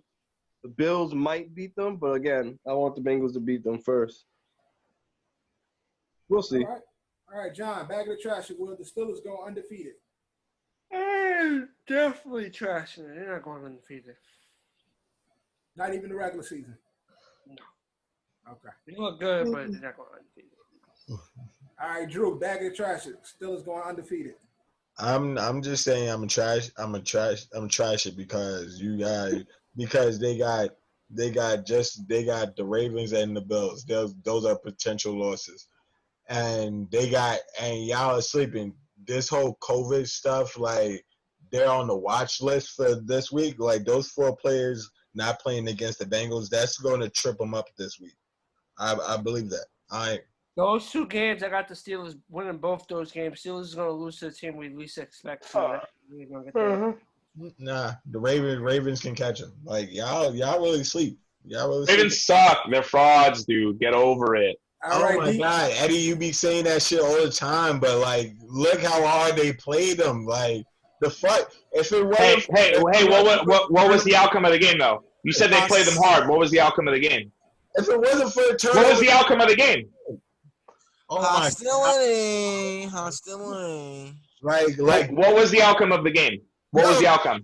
Was it a win or a loss? Was it a win or a loss? Answer the question. Was it a win or was it a loss? Question, nigga. Was it a win or was it a loss? That's circumstantial. If it wasn't, was it a win or was it a loss? All right, DQ. Bag of trash it. DQ. All right, moving on. DQ. Bag of the trash it. Will the Steelers go undefeated? Okay, so my opinion on, like, in football, I feel chasing perfection is never a good thing to do. Yeah. Simply with the fact that last game will eat you alive. Like, I played baseball. I played a 19-game season where we went 18-1, but our one loss came in our championship series. And I tell you, that shit felt weird. We was like, what the fuck this happened? We lost 1 game. Oh yeah, that's but like, we ended up winning the championship anyway. But like, it's just that just getting like one, you could, like, not say throw a game, but just getting 1 loss out the way. So this, like, chasing perfection puts way too much pressure on you. So I'm gonna trash it. They're not gonna remain undefeated. So, but they shouldn't want to chase perfection anyway. Right. That's what I'm saying. All right, Ed, bag of the trash it. Yeah, similar to what everybody's saying. I gave Kev the schedule, but I mean, it's hard. I mean, looking forward, you got the Bengals, which is a trap game, right? Some would say it's a trap game. Then you go to Jacksonville. Who knows who's going to play? And again, this is all like what's going on. Like, to Drew's point too, is that, like, are these players going to play that are on the COVID list or whatever? I'm assuming Ben and Samuels and the linebacker and the offensive lineman will play, but I don't think that McDonald will. But then you have the Jags, which is like Tomlin is like the epitome of like coach that plays down to his competition. They won't take it fucking serious, and like they might get. And again, they don't have a good history with the Jaguars. That was you look back to last year. That was the game that Ben threw 4 interceptions in a row against the Jaguars. Again, it was a different Jaguars team, but plays down to his competition. That's not really good. Ravens could possibly get a win, but who knows? Washington, I'm not even going to entertain that for a second. But Buffalo's a tough game, and again, at the Bengals is going to be a tough game. Who knows what the Colts are, and then who knows what the Browns will be at the end of the season. That they could be fighting for their playoff spot in that spot. So they might be playing hard, and the Steelers might already have it locked up. So who knows? They might sit guys or whatever it might be. So yeah, going undefeated is fucking tough. So go ahead, 78 Dolphins, pop that champagne now, because at some point this team's not going to stay undefeated. I wish they would. It'd be cool for history, but I don't think so. Yeah, I'm also trash. You get that L out the way. Don't lose late. That's one of the worst. You cook it and then you lose late when it matters, especially coming into the end of the season. I think every team that they coming against can beat them, except for Jaguars and Washington football team, and they will be one of the ones that actually beat them because we saw that just recently with Tampa and the Giants, where Tampa was supposed to blow them out, but Giants actually played them really good. And then we can potentially have a game like that, although Giants didn't win. But again, you can have a Jaguars who we don't expect to win come out just that one game and play really well. And like you said, Tomlinson plays down to his competition and make it a close game, and Jaguars or Washington pull off a win, a miraculous win somehow and shit like that. So it's definitely tough. And then again, those are the games that we don't expect to win, expect teams that we don't expect to beat them. But there's actually teams that they're coming up against that can actually, I feel, can beat them. That's good enough to actually beat them. Ravens, potentially. The Colts, potentially. Bengals, potentially. Browns, potentially. Like, they all can steal a win. So I'm going to trash it under that, because of that. All right, last question. Now, I'm going to give y'all some backup. I'm going to give y'all a little history of this question. So, on Twitter, right? I'm big on Twitter, although a lot of people don't be on Twitter no more, but Twitter still be rocking. And so it's been going around early in August. Rolling Stones put out their top 30 sports movies, their list. Interesting list. A lot of the stuff we said in our 5-5 did appear on their list. I'll show you guys a link to that. They got some other shit I ain't even heard of. But basketball made it in the top 10, right? No, it didn't. Yeah, because that movie sucks. No, they don't even check for that. But that's neither here nor there. But they had their top 30, and Hoop Dreams was their number one. Now, a lot of dialogue. A lot of people don't even know what the fuck Hoop Dreams is. You see a lot of people like what the fuck is that? What movie is this? Or that. You got to be a real sports fanatic fan, and if y'all haven't checked it out, it's long as fuck. You have to invest. About 3 hours long, but you gotta watch it. It was a fun as hell movie. You gotta. It's a doc. You gotta. I was gonna say we're using movie wrong though, because it's a documentary. Yeah, right. Exactly. And it's a real life thing. Like this is like legitimate. These are real people, real real stories, mad real world. Right. There's no acting. Right. This is no acting. This is a documentary, but it was number one on their top 30 sports list. So, being that this is the conversation going on Twitter, we're going to bag it or trash it. Is Hoop Dreams the best sports movie ever? DQ to you first, bag it or trash it. Is Hoop Dreams the best sports movie? Absolutely. Because this, like, when I first watched it, I think first time I watched it, I was probably in middle school or high school, and like this watching a story that takes place over, it was the span of 6 years to have been filmed for. It was so they followed them their whole high school career and then their freshman year of college. So where they from? It was 5 years. DQ? Where they from? The shot. Chicago.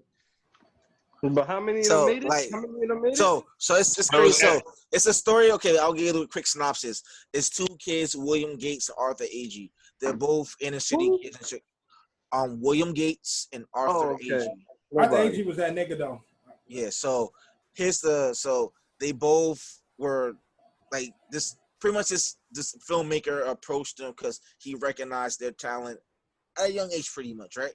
And so, but both Arthur and William come from like similar neighborhoods, but their class and where they make money is a little bit different. So I believe William was the I think William was the one who had who's more middle class, and he was the richer of the two. Yeah, Arthur was the one was more lucky, but I feel like Arthur, to me, Arthur's story was filled with so much the trials and tribulations simply that weren't his fault.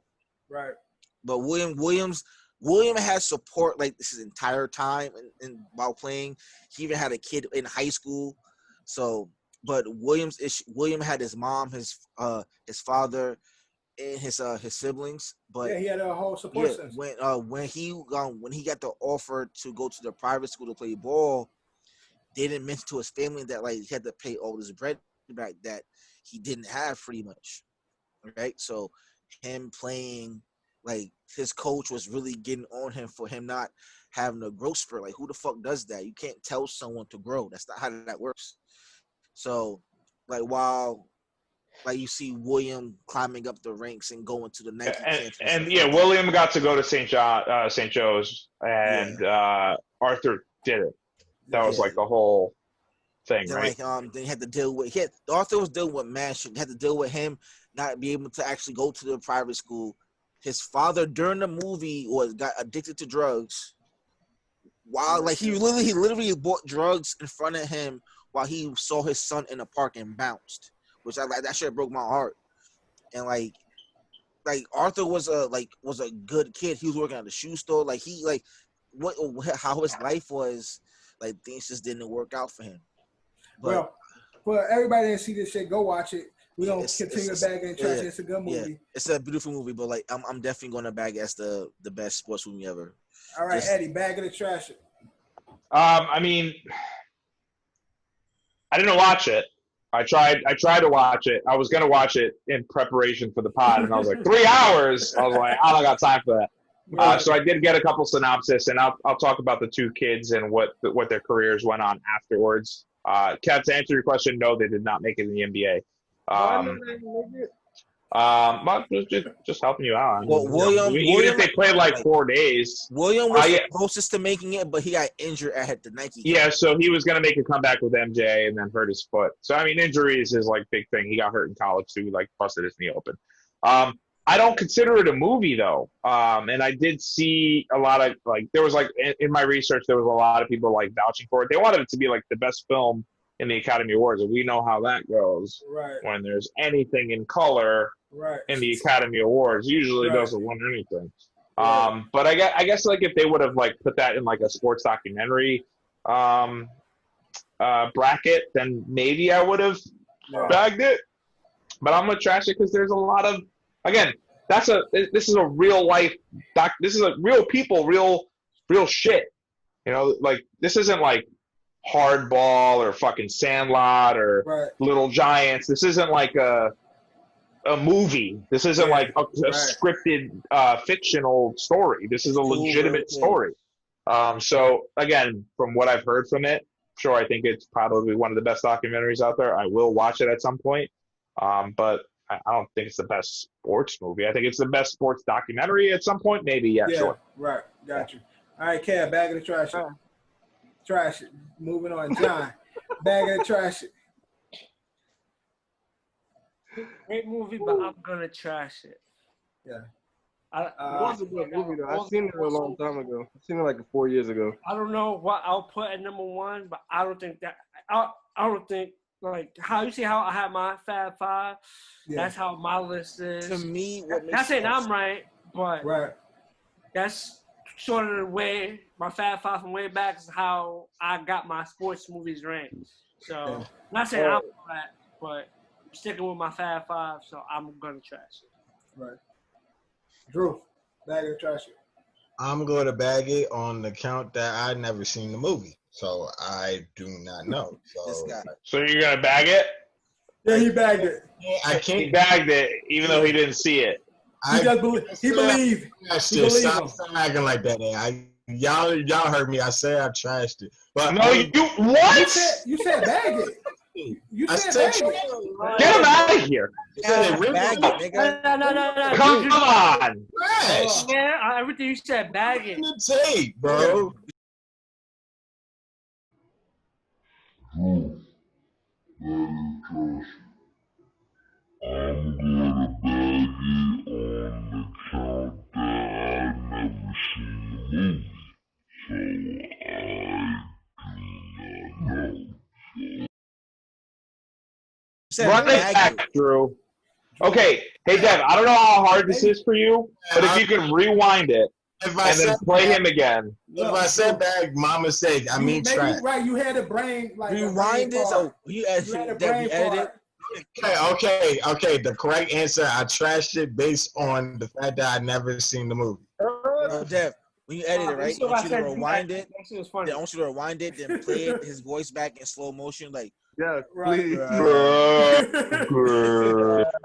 the reason, in my opinion, why it is the greatest sports movie, because the definition of like movie, it is rather than documentary or whatever, it's still a movie at the end of the day.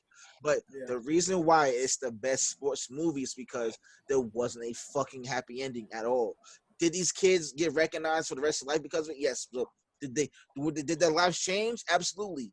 But at the end of the movie, their lives didn't really get further than they technically already were. Right. Yeah. And So because of DQ, I like Simpatico. We're thinking the same thing. Although this wasn't on my list when we did our 5-5, because I'm thinking it was on mine. It was on yours. But when I was writing my list, I'm thinking, fictional stuff like stuff that's like just enjoyment and entertainment. But when it comes to like sports movies and the shit that we love about like these black movies, like He Got Game, for example, like Coach Carter and shit like that. What we love about those movies is what these dudes was really living in. Like this is they like real life story. The only thing, and I always say this about movies, I hate fucking happy endings. I be wanting people to die, and not saying that like. I'm just saying, like, Infinity War, Empire Strikes Back. Those are the two best movies in both those sagas. No, I just be hoping that it don't end well. I'm hoping that it don't always end well. And just not to say that not that we are inadequate. I'm not saying that I wish bad on those brothers, but it's real because it's real. It's like, yo, this shit really be happening, and niggas really don't be making it. Like, these kids these kids get recruited by these coaches, get treated like royalty for the time being. So as soon as they get hurt, they expendable. Right. So to see the realism and the real life shit happening, I enjoy that movie because it's real. I know a lot of niggas that grew up like that. Again, we all had sports dreams, and we all had we thought we was at some point. I know I did. I thought I was gonna make it, and things happen where shit don't go to plan and shit, and that's real. That's real life. That's real life. Yeah, 100%. And you figure it out. So I'm bagging it off the strength of that. Although it's a doc. Like Ed said, it's a doc. So when you think about sports movies, you're not really thinking about the documentary section. No, I don't count those. But powerful when it comes to the world of sports and how powerful it was. Yes, it's the most powerful sports movie I've ever seen. So bag it off that, and we moving on. Real quick. Okay, go ahead. Yeah, so Gates was supposed to be the next Isaiah Thomas. Where are they now? He is now a pastor. Oh, right? So his son played college ball though. So. Yeah, so now he's a pastor and then Arthur, he played slam ball. You guys remember that? Oh, slam ball used to be my shit. With the trampolines? Yeah. We gotta go to one of those. Did y'all see the new shit they got though? Yo, it's like it's the trampoline. The trampoline. No, it's not the trampoline now. It's literally like some thick ass padding. And it's bouncing. Yeah, I saw that. Yo, that shit was so crazy. We gotta do that shit.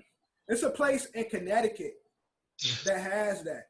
Yo, Connecticut be having the dope That, shit. that has something like that. We gotta plan. We gotta go. We gotta do that one. Because I know exactly what you're talking about. Because Sabrina, the one who showed me it, like, yo, this is fire. I'm like, yo, when niggas was running a full court, like it was dead ass real life NBA Street Volume 2. Yeah, exactly. They were running full course and then just bouncing.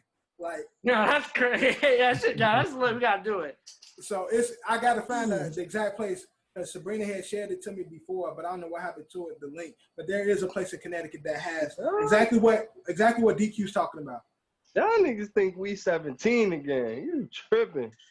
I mean, we might break an Achilles or knee, but I'm down. I'm saying that suspension on them knees might be like. We're the out of shape All-Stars. Like, that's what we have to do. Thinking we are in shape, meanwhile, we're not. Like this. Again, ultimately, I'm not landing on my feet. I'm dunking and just landing. I'm landing on my side or my back. Right. No, if you dunk, just fall down. Yeah, I'm not landing on my back. All I'm saying is when you think you about to dunk and you plant and them knees pop, and you're like, oh shit. Nah. Great content for the pod because this is what we need. You better believe that if I do it, I'm staying on that rim as long as I can. I ain't coming down. Getting up is easy. It's the falling down part that's hard. Yeah, I'm not gonna lie.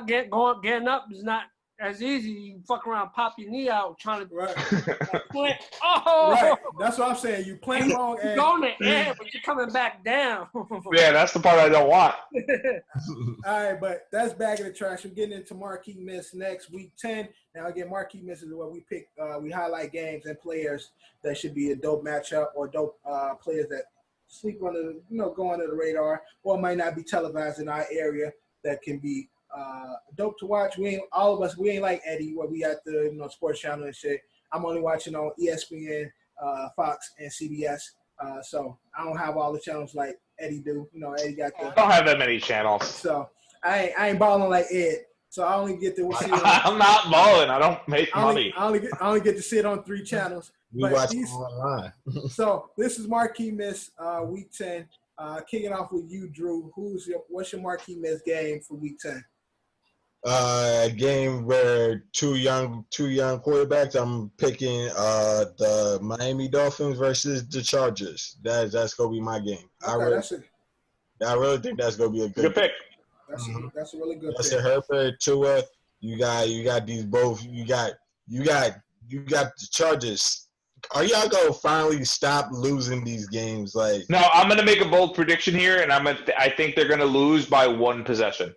It happens every game, bro. It's like, are you going to stop this? Like, you losing on accident? You're like, yeah. No. All right, John.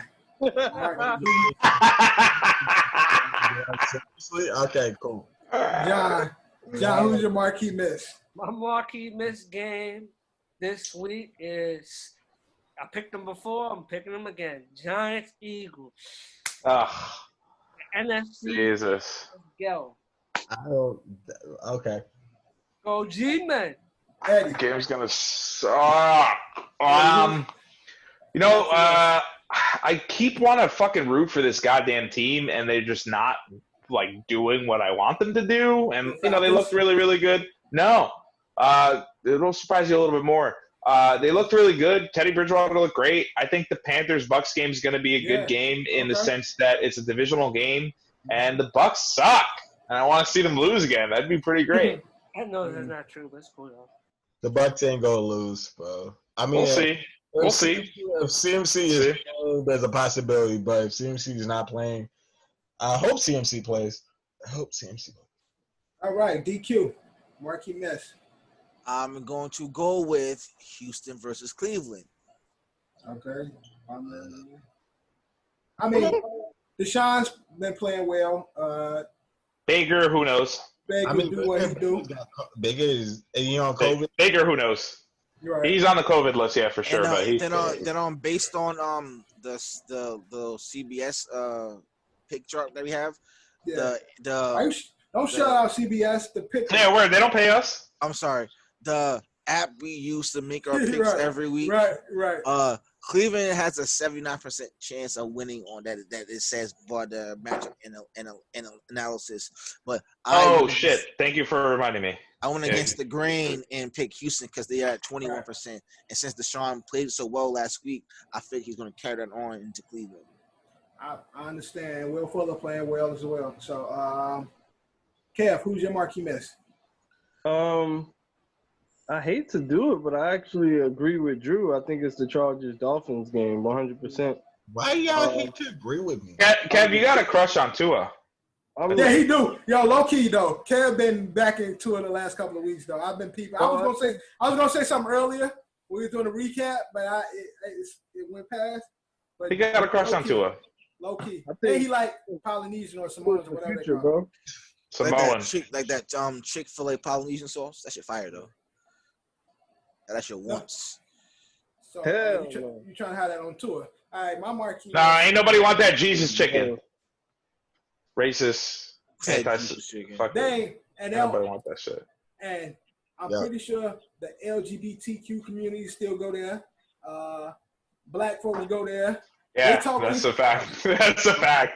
We talk all that shit. Everybody still there, motherfucker. That motherfucker might be crack, bro. I ain't gonna lie. I love everybody. Everybody, we know how they stand. We know where they at, but we in that motherfucker. So all that shit is out the window. My marquee miss for this week, I'm going with I just said it. The Bills Cardinals. I don't know if that's gonna be televised, but probably not. Probably not. It's a 4:00 game. Yeah, 4:00, and it's the Bills and the Cardinals. Like Bills and the Cardinals. Nobody cares. The Bills are probably one of the most disrespected New York teams because they don't consider them a New York team.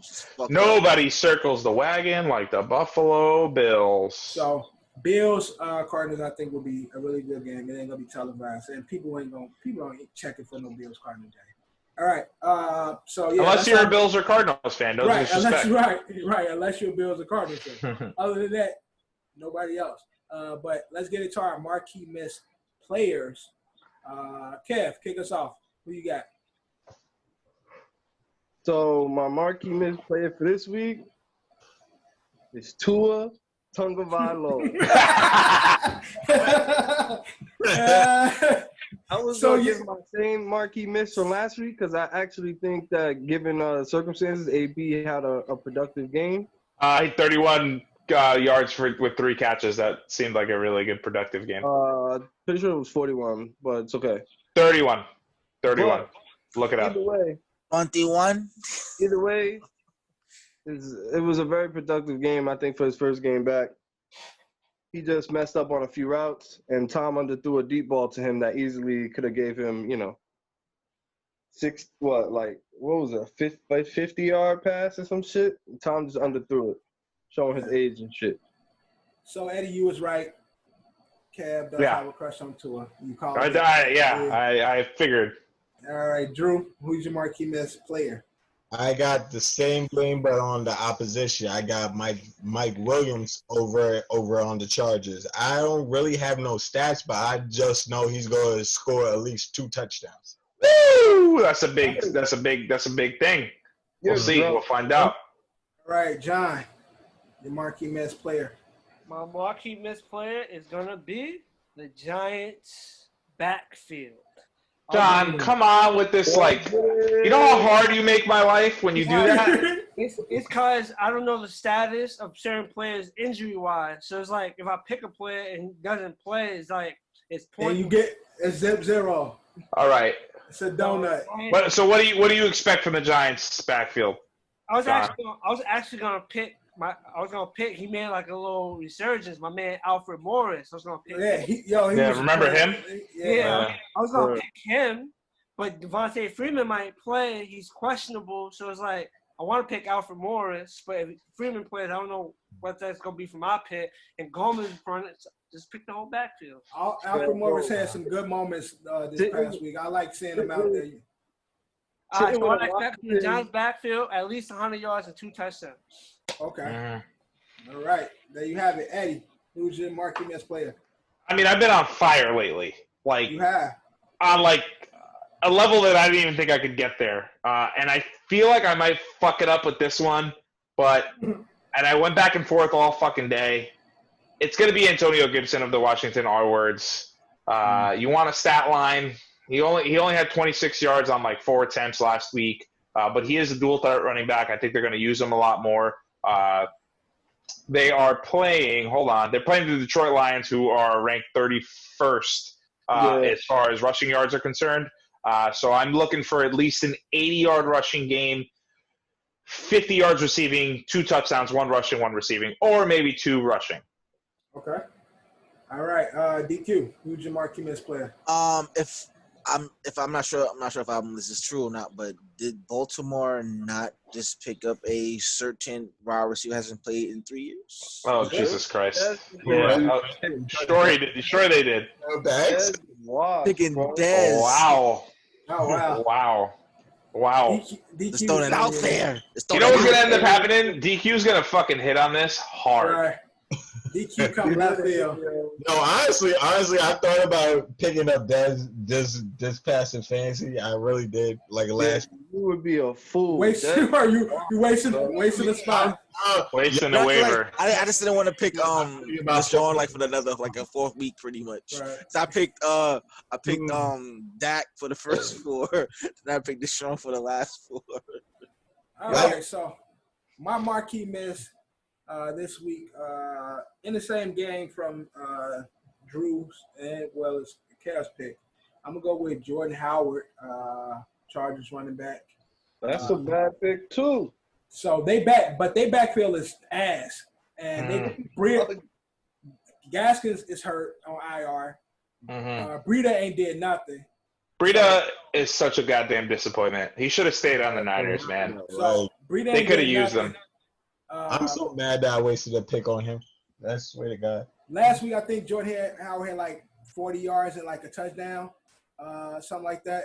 I could see him getting roughly because now while Gaskins on IR, he is the leading back. So, and Breida, again, ain't doing shit. So I could see him getting roughly 75, maybe a touchdown with that, which is a good fantasy score, especially I got him on my bench. So that's my Marquee Miss player, and we're gonna move on.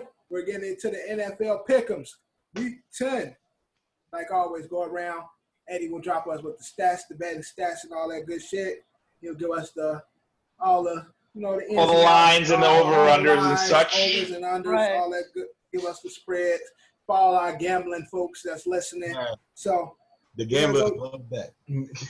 Again, for the record, these lines do change. We are recording this on Tuesday. You're hearing this today on Thursday. So the line has changed, but usually not by much. So make sure you keep looking. This is the line as of today. But before you make your bet, make sure you peep the lines and shit, all that good shit before you put your money down. All right. So first up for this week, we got the Colts Titans. Kev, who you got? Titans, barely though, by like 3. Drew, who you got? Same thing, Titans. But Titans been doing the ass, so I'm gonna pick Titans. Johnny, who you got? Titans. Eddie, who you got? Line here is Titans are minus 1.5 point favorites. So Kev, you're probably spot on there. Over under is 49. Titans. DQ, who you got? The Titans. Again, this is the battle of mediocre QBs. I'm going to go with the Colts, though. Defense. Got this. Every time I fucking bet on these guys, they fucking fuck me. No, the Colts. Who's that? The Colts. Yeah, they do that. They have been doing that. Yep, that's very true. They've been screwing me over all week. I mean, all year. All right, next up we got Texans and the Browns. Kev, who you got? Texas Browns. Drew, who you got? Baker is not going to play. I'm going with the Texans. Johnny, who you got? Texans. Eddie, who you got? Browns are 3 point favorites. 54 is the over under. Give me the under. Give me the Browns. DQ, who you got? Texans. Is Baker really out? Baker's definitely out. Yeah, It's questionable. Yeah, but I really believe he's gonna be out. Like that's what I believe. So Drew believed that. I don't believe nothing Drew says. So I'm going with the Browns. Okay, watch it. All right, watch it. I'm fucking with you, Drew. I'm fucking with you, Drew. I'm fucking with you. I love you, son. Get up. All right, next up, we got the Jaguars. Packers. Can we go around? Yep. Uno, dos, tres, nueve. Packers.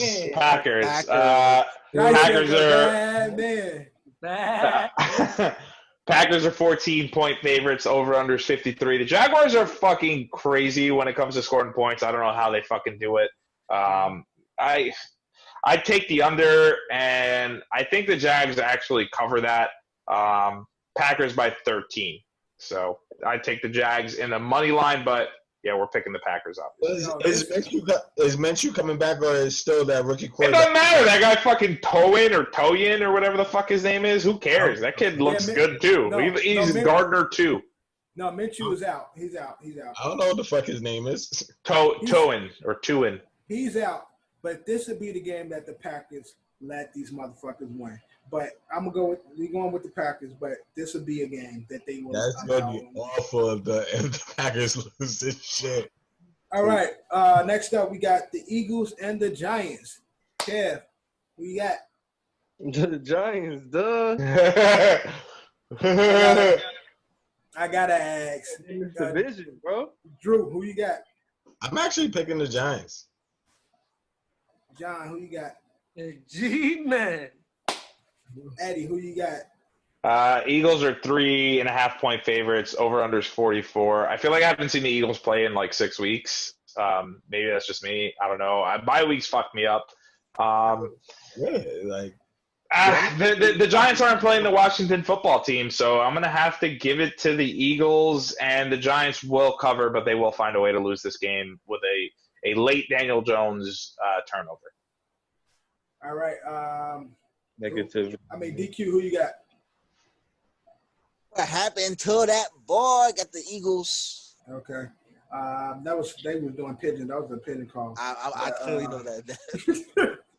I know. But Giants is 1-7. Eagles is 3-4-1. Eagles Giants are not 1-7. What are they? Oh, 2-7. 2-7. Sorry. Correction. Whoa. Oh my God. My precious, one extra win. No. How many Jets wins? How many Jets? How many wins the Jets have? I'm 0-16. I've been wanting to sit in the bomb all fucking year. You know that, John. Sorry. But I feel like the Giants, Eagles is bad, man. Well, if they go 0-16, to be called the Bomber Jets. I feel like even with a worse record, the Giants is a better team than the Eagles. I've just seen more. I see a lot of potential. They do fuck up in the ends, but I'm gonna go with the Giants in this game. Quick thing. If the Jets go 0-16, that week after you have to do the whole pod with a brown paper bag over your head. Why would I do that? I want that. All right. How about this?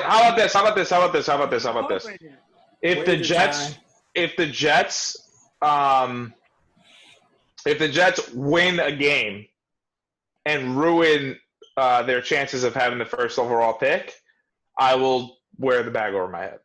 You know what's the sad part? I really think they're going to win the game. I know. We are. Thank God that we have a bye week this week because this past Monday was too close. Right. The Jaguars got one game, so I don't know why you be on this whole we're going to lose the number one pick. The Jaguars got one game too, bro.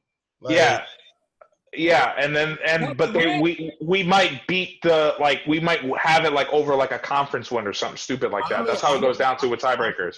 I mean, honestly, our schedule is lined up for this was our only one game to win. There's no games we're gonna win.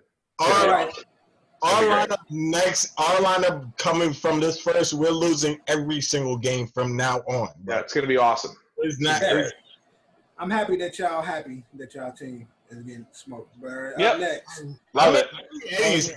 I'm really not happy. Like, I'm not happy. I'm just over it. I'm not happy about it. Drew's alleged team. Okay, let's move on. We going to Buck. You gonna start some DQ though? Unless I'm trying to move on. You see how so he's defending the Jets, and you saw how hard he was defending the Ravens when we were talking about the Steelers. But whatever. Let's look. Stop opening wounds, man. They cracked the door open, Dub. They cracked the door. That's what I'm saying. Don't open the door, man. Like, open No, why can't I have two teams? Yo, He's like, it's really door. Y'all really fucking annoying me. Right now. Okay, so now, next up, we got the Bucks and the Panthers. Kev, who you got? Bucks, Panthers, the Bucks. Tom not gonna allow that shit to happen again. Drew, who you got? I didn't realize you unmuted me. Bucks and the Panthers? Yeah. Bucks because this game, Tom Brady's gonna do some. It's like he lost so bad to the Saints. I'm not predicting this 2 weeks in a row. Like, he's going to come back for blood. All right, John, who you got? Goat Brady. He's gonna throw for at least 303 touchdowns. I hate when you say that. It literally gives me chills. And who you got? What's the spread here? Buccaneers are 6-point favorites. Take the money line on the Panthers to cover. Over under 49.5 points. That's a lot of fucking points to score. Teddy Bridgewater might go crazy. He might, do what Teddy Bridgewater does. So I think they, take the over. But unfortunately, I'm taking the Bucks. All right. DQ. I am also taking the Bucks. I'm gonna go with Panthers in a close game. I mean, that could happen. Next up, we got Washington football team versus the Lions. Trash game. Kev, who you got? That game is gonna be so bad. Stafford ain't playing, right? What happened? Stafford ain't playing, right? I think he's on the COVID IR or some shit, right? No, he had a concussion, I think. No, yeah. he's in. Now he played against the Vikings. No, I don't think they just suffered the concussion though, right? Yeah, but they don't have him. They don't have any injury report on him. All right, so then I'll go with the Lions, assuming he played. Yeah, right. I'm seeing reports saying he's going to be good to go. Drew, where you at? Hold on. Johnny, who you got? I'll go football team or the Lions? We'll go Lions. Eddie, who you got? Detroit are minus 3.5 points. 46.5 is the over/under, is the spread there. Washington plays in tough games, man. They're in close games. Like, obviously, I have Antonio Gibson scoring a lot of touchdowns this week. So they play good. Besides picks. Yeah, no, they play good. Except exactly, they turn the ball over a lot there. I expect Washington to cover that. I expect an over. Actually, this could be a shootout. But Justin, this is for you. I'll pick the Lions on the podcast. Oh, the pod. On the podcast. Yeah. DQ, who you got? Lion. Drew, who you got? I'm going to flip a coin because this game is no carry to me. So all your antics getting up and not being there was to get a coin. The football team is heads. The Lions is tails. What's it going to be? Washington Redskins. Oh, the football team. Football team. Our words. All words. Look, it was good seeing my man. Yo, don't say the R word, John. All words. It was good. Ed just said R word. It really hit me what you said. Like, it hit me. Yeah, but then you said the R word. What's wrong with you? It's not nice to say that word. Seeing my guy Alex out there, and I hope to see more of him this week. I'm gonna go again. Every time I go with the Lions, they always lose. So I'm gonna go with Washington, and that's contingent on Alex Smith starting. So that's my. No, he's starting because ain't like fucking. What was? All right, he messed up his leg. He fucked up his leg. They ain't got got nobody but Alex. Right, so I'm definitely going. Cripping. So I'm definitely going with Alex. And so you guys ever noticed that like the Washington football team, formerly the R words, their quarterbacks and their legs just don't work. RG3, fucking I mean it's the curse of what the fuck is that guy's name? Theismann. Theismann. Yeah, Theismann. Yeah. Yeah, they legs don't work out there. Isn't it funny that his name was Theismann? Yeah, I was about to say something about that being Theismann and thighs. It's the thighs, man. All right, next up we got the Bills and the Cardinals. Make for again a really good game. To me, nobody gonna care for it, but it should be a really good game. I'm gonna watch that game on. I'll watch it on Red Zone. Kev, of course you would, Eddie. Fancy ass nigga. Am I off tomorrow? On Sunday? Sorry? Yeah, I am. Nice. Kev, who you got? Bills, Cardinals. I'm gonna take the Bills. Drew, who you got? Bills. John, who you got? You take the Cardinals. Fucking Kyler, man. Eddie, who you got? Well, this is a crazy spread. So the Cardinals are actually favored 1.5 points. Over under is 55.5. Yikes. Yeah. Give me the over. Give me the Bills to cover. And give me the Cardinals with the W. Okay. Good shit. DQ, who you got? I have the Buffalo Billies. Okay. D-Hop had a bad game this last week. I don't see that happening this week. Kyler is a fucking beast. Baby Russ. That's Baby Russ right there. Baby Russ? I mean, they're the same size. Yeah, I know. They little as hell. Little as hell, but I'm going with the Cardinals. All right, next up, we got Broncos, Raiders. Another whack-ass game. But, Kev, who you got? Broncos, Raiders. I'll sleep on my guy Drew, man. That kid's got spunk. I mean, the Broncos killed me last week. All right, Kev got Broncos. Drew, who you got? Broncos got to bounce back after last week. So that shit was horrible. They fucking killed me.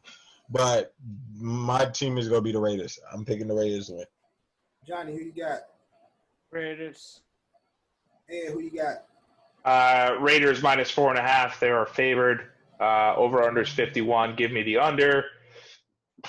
What are the Raiders? What actually are they? I don't know what they are. Is it like are they a good bad team? Are they a bad good team? Yeah. I don't know what they're doing. The Broncos again. They had a bad first quarter, but then picked it up late. I got to go with my guy Drew Lock. Give me the Broncos. DQ, who you got? Can't hear you. You muted, bro. You muted yourself, bro. My bad. I have the Raiders. All right. I'm gonna go with the Broncos too. Melvin Gordon, could you do something for me, please? Dude, seriously, I have him in a few, and he is frustrating. Please do something. He's on my bench this week. That's how upset I am. Please. What? I got Broncos. Up next, we got the Chargers, Dolphins. Kev, who you got? Chargers, Dolphins. Oh, that game. You got Tua. That game could be a shootout. That's your boyfriend, man. You gotta go. You gotta go for your love. Nah, for real, that game could really be a shootout. And I got Devontae Parker catching the game-winning catch, so I'm going with the Dolphins. All right, Drew, who you got? Yo, the Chargers got it. The Chargers got to win this, bro. Like, they can't stop losing on accident, bro. They lose on accident. That's what they do. But they got to stop it. I'm going for a win for the Chargers, but got to do something. Right. All right. They played Chappelle Show on VH1. All right. But Johnny, who you got? The Chargers at home.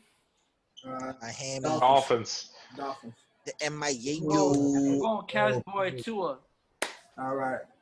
It's gonna be at the Dolphins, bro. Eddie, who you got? So Miami, to quote the great Boom on ESPN, even though I said fuck ESPN at the beginning of this episode, are 2.5 point favorites in this game. Over under 45.5 points. Chargers got to win a fucking game, man. Justin Herbert's my guy. I'm going with my guys this whole week. Drew Lock, Justin Herbert, get me some wins. We'll get to the rest later. All right, DQ.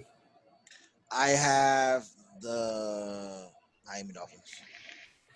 And I have following it. I have the offensive rookie of the year. Put it out there, Justin Herbert. Justin Herbert, let's go. Put some respect on his name. That was a catch. I just put some respect. I said that's no. I'm just saying, not you. Everybody else. All right. That was a catch. They should win that game. The Chargers. Next up, we got Bengals, Steelers. Kev, who you got? Steelers, even though that could turn into a shootout for whatever reason. But, yeah, Steelers. Drew, who you got? I am picking the upset. Bengals. Saucy. Johnny, who you got? Making tough. Yeah, who you got? Pittsburgh are -8, so they are the favorites. 47.5 point is the spread. Give me the over because I agree with Kev. I do think this is going to be a shootout. I don't want to fucking count my guy Joe Burrow out. Yeah, man. It's hard. I don't want to count him out, but I have to. I'm losing badly in this fucking league, so I'm going to go with the fucking sure win, and I'm going to pick the Steelers. All right, DQ, you got? You know what it is. I got the Steelers. Black and yellow? Black and yellow. I almost didn't catch it. I'm sorry. I don't know what happened. That's why I helped you. I helped you. Come on. Thank you. But recovery. Again, I've been going with Burrow all year. And like Cam said, and agreeing with Drew, this could be that game. And being that the Steelers dealing with the vid right now, I can see. Exactly why I'm picking them. I can see the Bengals pulling this one out. So I'm going with Burrow. This game, he about to get that dub. And we stopping the streak. 7-1. Bengals win. All right, next up. Huh? Is we none. They'll be 7-1 after this. No. It will be 8-1 because because they had a bye week early, Drew, because of COVID. Yeah. That's right. Yeah. Do your Googles, Drew. So up next, we got Niners and the Saints. All right, let's do this all together. Let's get it. Uno, dos, tres. That's not fair. I'm about to say because I ain't going with. I'm going with the Niners. They gonna win, bro. No, I'm just playing. It's the Saints, though. We all got the Saints. Yeah. What's the over under? Over under is 51 points. Under and Saints are -9. So I expect the Niners to cover that if they get the run game going. Nick Mullins. I mean, yeah. How many interceptions are you going to throw? What's the over-under of how many interceptions he's going to throw is what I want to know. How many running backs the fucking Niners got? Because it seems 88, like every week. At least 88. It's somebody else. Every week. This week, it's going to be Tevin Coleman. Tevin Coleman was going to be the guy that I picked, but I went with the guy that I know might play, but Tevin Coleman's on the fringe, but I feel like he's going to be the running back that has those, 3 touchdowns.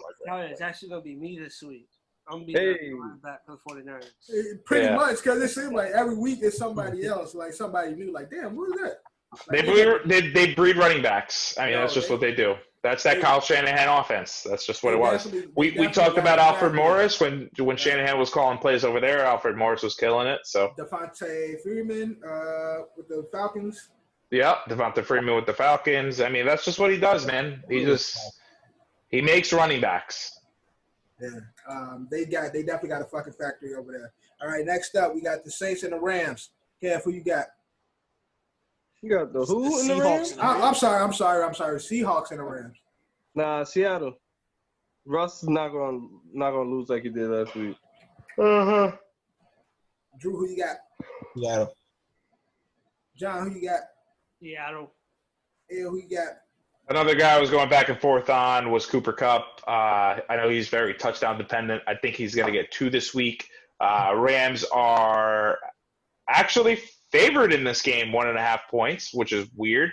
I'm assuming they're accounting for Seattle's historically awful defense. Over-under is 55.5 points. Give me the fucking over. These guys are just going to fucking sling it out there. I think the Seahawks do lose in a maybe by 2 points, maybe by 3. So Seattle probably will cover. But, yeah, give me the Rams. All right, DQ. I have the Seattle Seahawks. And again, I'm following you. It's going to be a shootout, bad defense. Even though Rams' defense ain't bad, they just don't play always well. But it's definitely going to be a shootout because Seattle defense is Russ going to put Aaron Donald in the blender. horrendous. Put him in the Spencer. Horrendous. So I'm Kev, you're too loyal to certain people, and you got to not be that loyal. Rams too loyal. We love it. We love it because you're loyal to us. But John's yikes. like that too. Yeah. Next up, we got Ravens, Pittsburgh. Ravens, Pats. Ravens. Patriots. Can we say that? Are we going around like that? Yeah, 1, 2, 3. Yeah, I guess. Hold on. Pause. You say Ravens? Pause. Johnny 5, who you got? All this time, you? Hey, But Johnny he did the Cam Newton Superman. So everybody got the Ravens except for Johnny. Yeah, and the over-under is 41.5 points. You know what, Johnny? I appreciate that because we're literally like 3 games apart, and whenever you do this really bold, like picks, either win or lose, it's like 50% of the time. So hopefully you lose this one. Trying to push you back, trying to win this shit, yo. And the Ravens are 7-point favorites. Do the Pats cover? Probably not. Don't be jacking my team when you. All right. Last up, Monday night, we got Vikings, Bears. Kev, who you got? Viking who? Bears. Bears. Bears. Bears. Go ahead. Bears. You know you want to go for the Vikings. Yeah. Smart man. Drew, who you got? Viking. Johnny, who you got? Vikings. Go ahead. You know. Yeah, Vikings. Not a Vikings. Yeah, who you got? I'm so sick and tired of counting the Bears out. But you know who I am way more sick and tired of counting out? Kirk Cousins? The Minnesota Vikings, for sure. Yeah. Oh. And I need Justin Jefferson to get some touchdowns. Maybe that'd be really, really nice. I don't know what the fuck he's doing. He's pissing me the fuck off. 2.5-point favorites are the Vikings. 44.5 points over under. Bears will not cover. And give me the over. Give me the Vikings. You can definitely count the Bears out. Every time I pick the Bears, they fucking lost horribly. I can't count them out. Every time I don't pick against them, they fucking win. So, yeah, but the opposite be happening, bro. They're the most annoying 5-3 fucking football team. So there's another stat out there that it's like teams that win 5 games within by week 10 or whatever, that don't make the playoffs. And I think the Bears are gonna make that. They're gonna be another one of that list. They're not gonna make the fucking playoffs. All right, DQ, who you got? I can see this is the game that if Dev was home, he can set trip about. So I'm gonna go with Chicago. Word. I be the only nigga in the crib. Wow, my dad get the fuck out of my house because it's a Bears house. But yeah, I already foresee in the money pool that we play in. I already foresee all your Chicago guys picking the Bears, and that's gonna be the reason that they fucking win. But that's gonna fucking piss me off. That's crazy. This is gonna be the week that I'm gonna pick against the fucking Bears, and fucking Bruce is gonna fucking win. Right. Because he picked the Bears. Bruce and my little brother both gonna pick the Bears regardless. Unreal. But that's the week. My bad. I didn't even start the week off right. I didn't even get to the pick'ems right because I didn't even say the standings first. So before we leave pick'ems, let me say the standings first. I ain't even mention it, and that's my bad, guys. You know what I'm saying? We was moving too fast. But when it comes to week 9 standings, Johnny is leading John was 9-4. There was a 4-way tie between Eddie, Kev, Drew, and DQ at 9-5. And I was last. 8-7. Wow. I was at the bottom. Look at me go. For the week. So, Eddie, the tide is turning. Now, in regards to the season standing, you still where you at. DQ holding it down, number 1, 78-54. Johnny coming up next, 76-56. Drew 1 game behind at 75-57. I'm right there behind Drew, 73-59. Kev is 70-62. Now here is the picks again. Boom, right here for this week. Check them out. Make your picks as well. All right.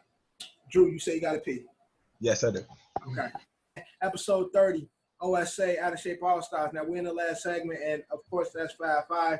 Now, we were supposed to do this a couple of weeks ago. We fell behind. We tried to catch up, you know what I'm saying? We're halfway through the season. Huh? We're a little halfway through the season. Yeah, a little halfway. Makes sense. But we, trying to get in the groove of things, to make sure we finish basketball, make sure we finish baseball. Now, football, you got our attention, baby. So, it's all about you right now. So right now we are doing our power rankings for where we stand in regards to week 10. And we'll do one more. What week did we say we'll do the next one, John? 13, and then we'll do 117 going into the playoffs. So, but this is where we at. We're doing our power rankings, NFL power rankings, week 10 from 5-1. Like always, we kick it off. Man who does it better than any of us, Mr. Drew. And number 5. You guys put me in this position because you accused me of fucking. You put yourself in a position. You put yourself there. Yeah, you did it to yourself. You was freestyling, bro. Yeah. All right, my number 5 is going to be my Ravens. Number 5. Your Ravens. Oh, my God. Your Ravens. Your Ravens. Oh, my God. Like, the fuck? They've been winning. Oh, he's getting mad. He's getting mad now. We pissed him off this week, guys. What's their record? Who the fuck What's their record? Oh, okay, Drew. Winning record. All right. We had this conversation before when you add the yours and stuff. When you get all possessive, it makes people his feel bird. type of way. His bird. So all right. What the fuck Johnny do with the G-Men? What the fuck? Because he's an actual Giants fan, bro. Because Johnny's a Giants fan and just a Giants fan, yeah. Y'all can kiss my whole ass. Your whole ass. Now, if Johnny said my Buccaneers or my Patriots, yeah, facts. It would be. Yep. But John It'd be problems. Yeah, we know who he loved, John Pole Smoke, but John loved Kobe. We know John loves the Giants. Like we know who he loved already. And Tom Brady. Tom Brady and Bill Belichick. And Bill Belichick. And Cam Newton. Oh yeah. And Cam Newton. And Odell. And Odell. And Odell. Yeah, I got a whole list of niggas he loved. But John's just loyal. He's just a loyal dude. Off was a rock with. I fuck with the Ravens. Don't like. All right, so Drew at number 5 on his power ranking is the Baltimore Ravens. Ed, we got at number 5. I don't want them there. They don't belong there because their defense sucks. But I can't count Kevin's boy Russell out. So the Seahawks have made it to number 5 on my list. I'm sure they've dropped or moved up. I can't remember. They dropped. They dropped. I had them higher, right? Yeah. All right. So I had them higher. On my list too. All right, John, number 5. Number 5, I'm going with the Tampa Bay Buccaneers. Yeah. After pretty much getting shut out, they're still out there, John. They almost fell off the list. Yeah, they moved all the way on John's list. They were 5. They moved all the way on John's list. All right, Kev, at number 5, who you got? Piggybacking off of John, yeah, I got the Bucs sitting here at number 5 on my list. Definitely. All right, DQ, number 5. I'm following Eddie's lead and picking the Seahawks. Okay. And just some particle. These about 5 through 3 was really tough because they all just like those 3. Word. But yeah, I'm gonna go with Seattle at number 5 as well on my list. I've been mixing it and shit, and I feel like I'm a disrespect the team with my 5. Yeah. I also just realized that I put like notes here on the side too, so I expect the Seahawks to make it to the divisional round. That's it. Okay. All right, Drew, at number 4, who you got? Number 4, I'm going to pick the. I just had this shit in my head. Fuck it. The Packers. There we go. Okay. At number 4, Green Bay Packers for Drew. Ed, who you got at number 4? My number 4 is a team that I never expected to be this high up. They just beat the aforementioned Seattle Seahawks. But no one circles the wagons like the Buffalo Bills, man. Love Bills Mafia. Buffalo's a great town to visit. And then my side note for them, just get past the first round. That'd be cool. That's a win for you guys. Yeah. All right, John, at number 4. At number 4, I got the Seattle Seahawks. All right. Kev, at number 4. Number 4, with Mike Thomas coming back, I got the Saints. Okay. 2 NFC Norths or Souths. DQ, who you talking to, bro? Who you got at number 4? Me? Huh? What did you say? You said me? You got it? Yeah, number 4. I have the Buffalo Bills. Buffalo Bills. Now, see, here's where the disrespect come from, and I don't want to disrespect them. I wanted to have the Bills at number 4, but I'm moving them to my honorable mentions. They're not even going to make my list right now. No disrespect. They're a good team. I got the Bills at 6. Hell yeah. Yeah, they right there. Again, that 5 was tough because I had Seattle, Green Bay, New Orleans, and the Bills all right there. But for my number 4, I'm going to put the Green Bay Packers, number 4. Drew, at number 3. Oh, fuck. Can I retract my number 4? Because every week. Why you have your list down, bro? Oh my god! I'm thinking of it because why are you thinking about it? I messed up by putting the Green Bay. Oh fuck! I thought he was gonna say some other shit, but he said. I honestly did. I messed up because the way how my list is going to be Seattle. Then I was going to pick the Saints for my number 3. But it's too late already. So pick your number 3. So who's your number 3? My number 4 is going to be Seattle, and my number 3 is going to be the Saints. Number 3 is the Saints. All right, Drew. Eddie, who you got at number 3? I got to think about it. Can I change my 5 to my 3? No, because I prepare for this podcast. My number 3 is the Green Bay Packers. My expectations for them: make it to the Super Bowl. You don't need to win it; just get there.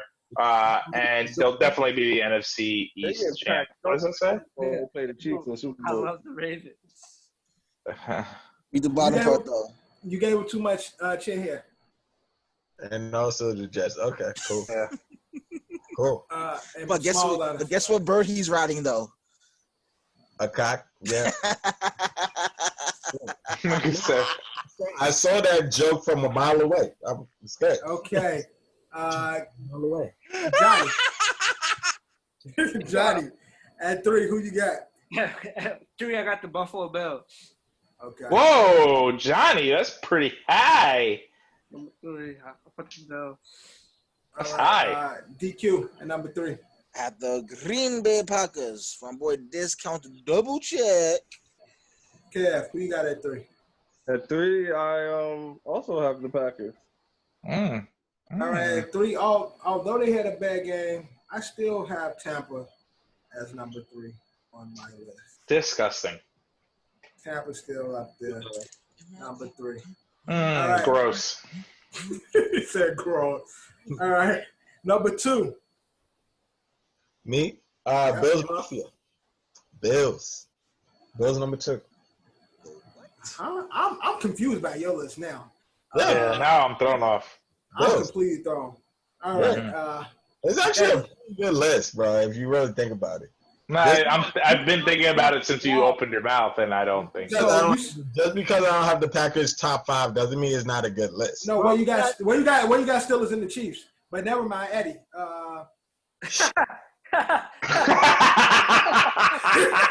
That's what I was talking about. But it's all right. Eddie, go ahead. Go ahead, Eddie.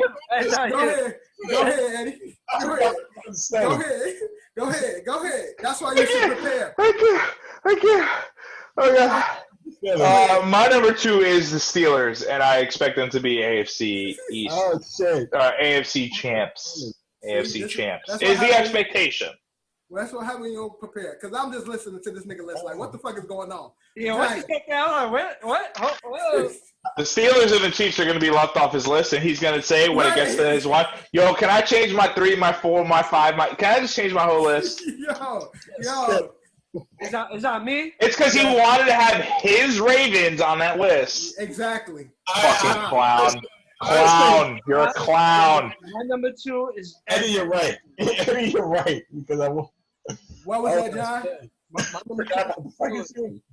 It's the Steelers. Oh, my God. You know, but there's one team that I feel is better than them. Yep. Yeah, I think we all agree. Yep. I think the ones who actually pay attention do. Kev. I got Steelers at number 2. Hey. DQ. Number 2. My number 2 is the Kansas City Chiefs. Okay. Oh. Nice little mix. Ah. I thought there was going to be a unanimous one. Yeah. 2-1. Simpatico. That's what I thought. Drew was the first. Done. He said the Bills. I said, what? Like, so number 2. Right, doing this 5 list. There's only 5. Nope, you're done. Number 2, Pittsburgh Steelers. Because there's one team that's still better than them. Regardless of the undefeated record. Like, yeah, that's what I'm saying. They're undefeated, but still one team I got better than them. Use your fucking brain, Drew. At number 1, man. 5-5. Fucking power ranking. Drew, Go ahead, Drew. Who your number 1? And who you gonna pick, Drew? What? Okay, fuck it. Now, the other one is an honorable mention, bro. Just know that. Yeah, for you. And only for you. No one else. All right, I'm going to buck the system. The Steelers is my number 1. Wow. So Drew picked the Super Bowl defending Kansas City Chiefs. Didn't even make his power rankings. Tyreek Hill, who leads the league in oh, wow. He got benched for that? Yeah, finally. Blasphemous. Finally. Blasphemous. Finally. All right, so should the rest of us do ours except for DQ? So, well, DQ, who you got? I have the Steelers at number 1. DQ, of course. And the rest of us, our number 1 is who? The Chiefs. The Chiefs. There's nothing wrong with DQ's. I'm not mad at No, there's nothing wrong with it. There's nothing wrong with it. In contention, but we all know but that's the only thing that's in contention. But we all knew it was gonna be those 2. Oh yeah. Except for Drew. All I can say is the Steelers is better than them defensively. Right. Yeah, okay, definitely. So that is 5-5.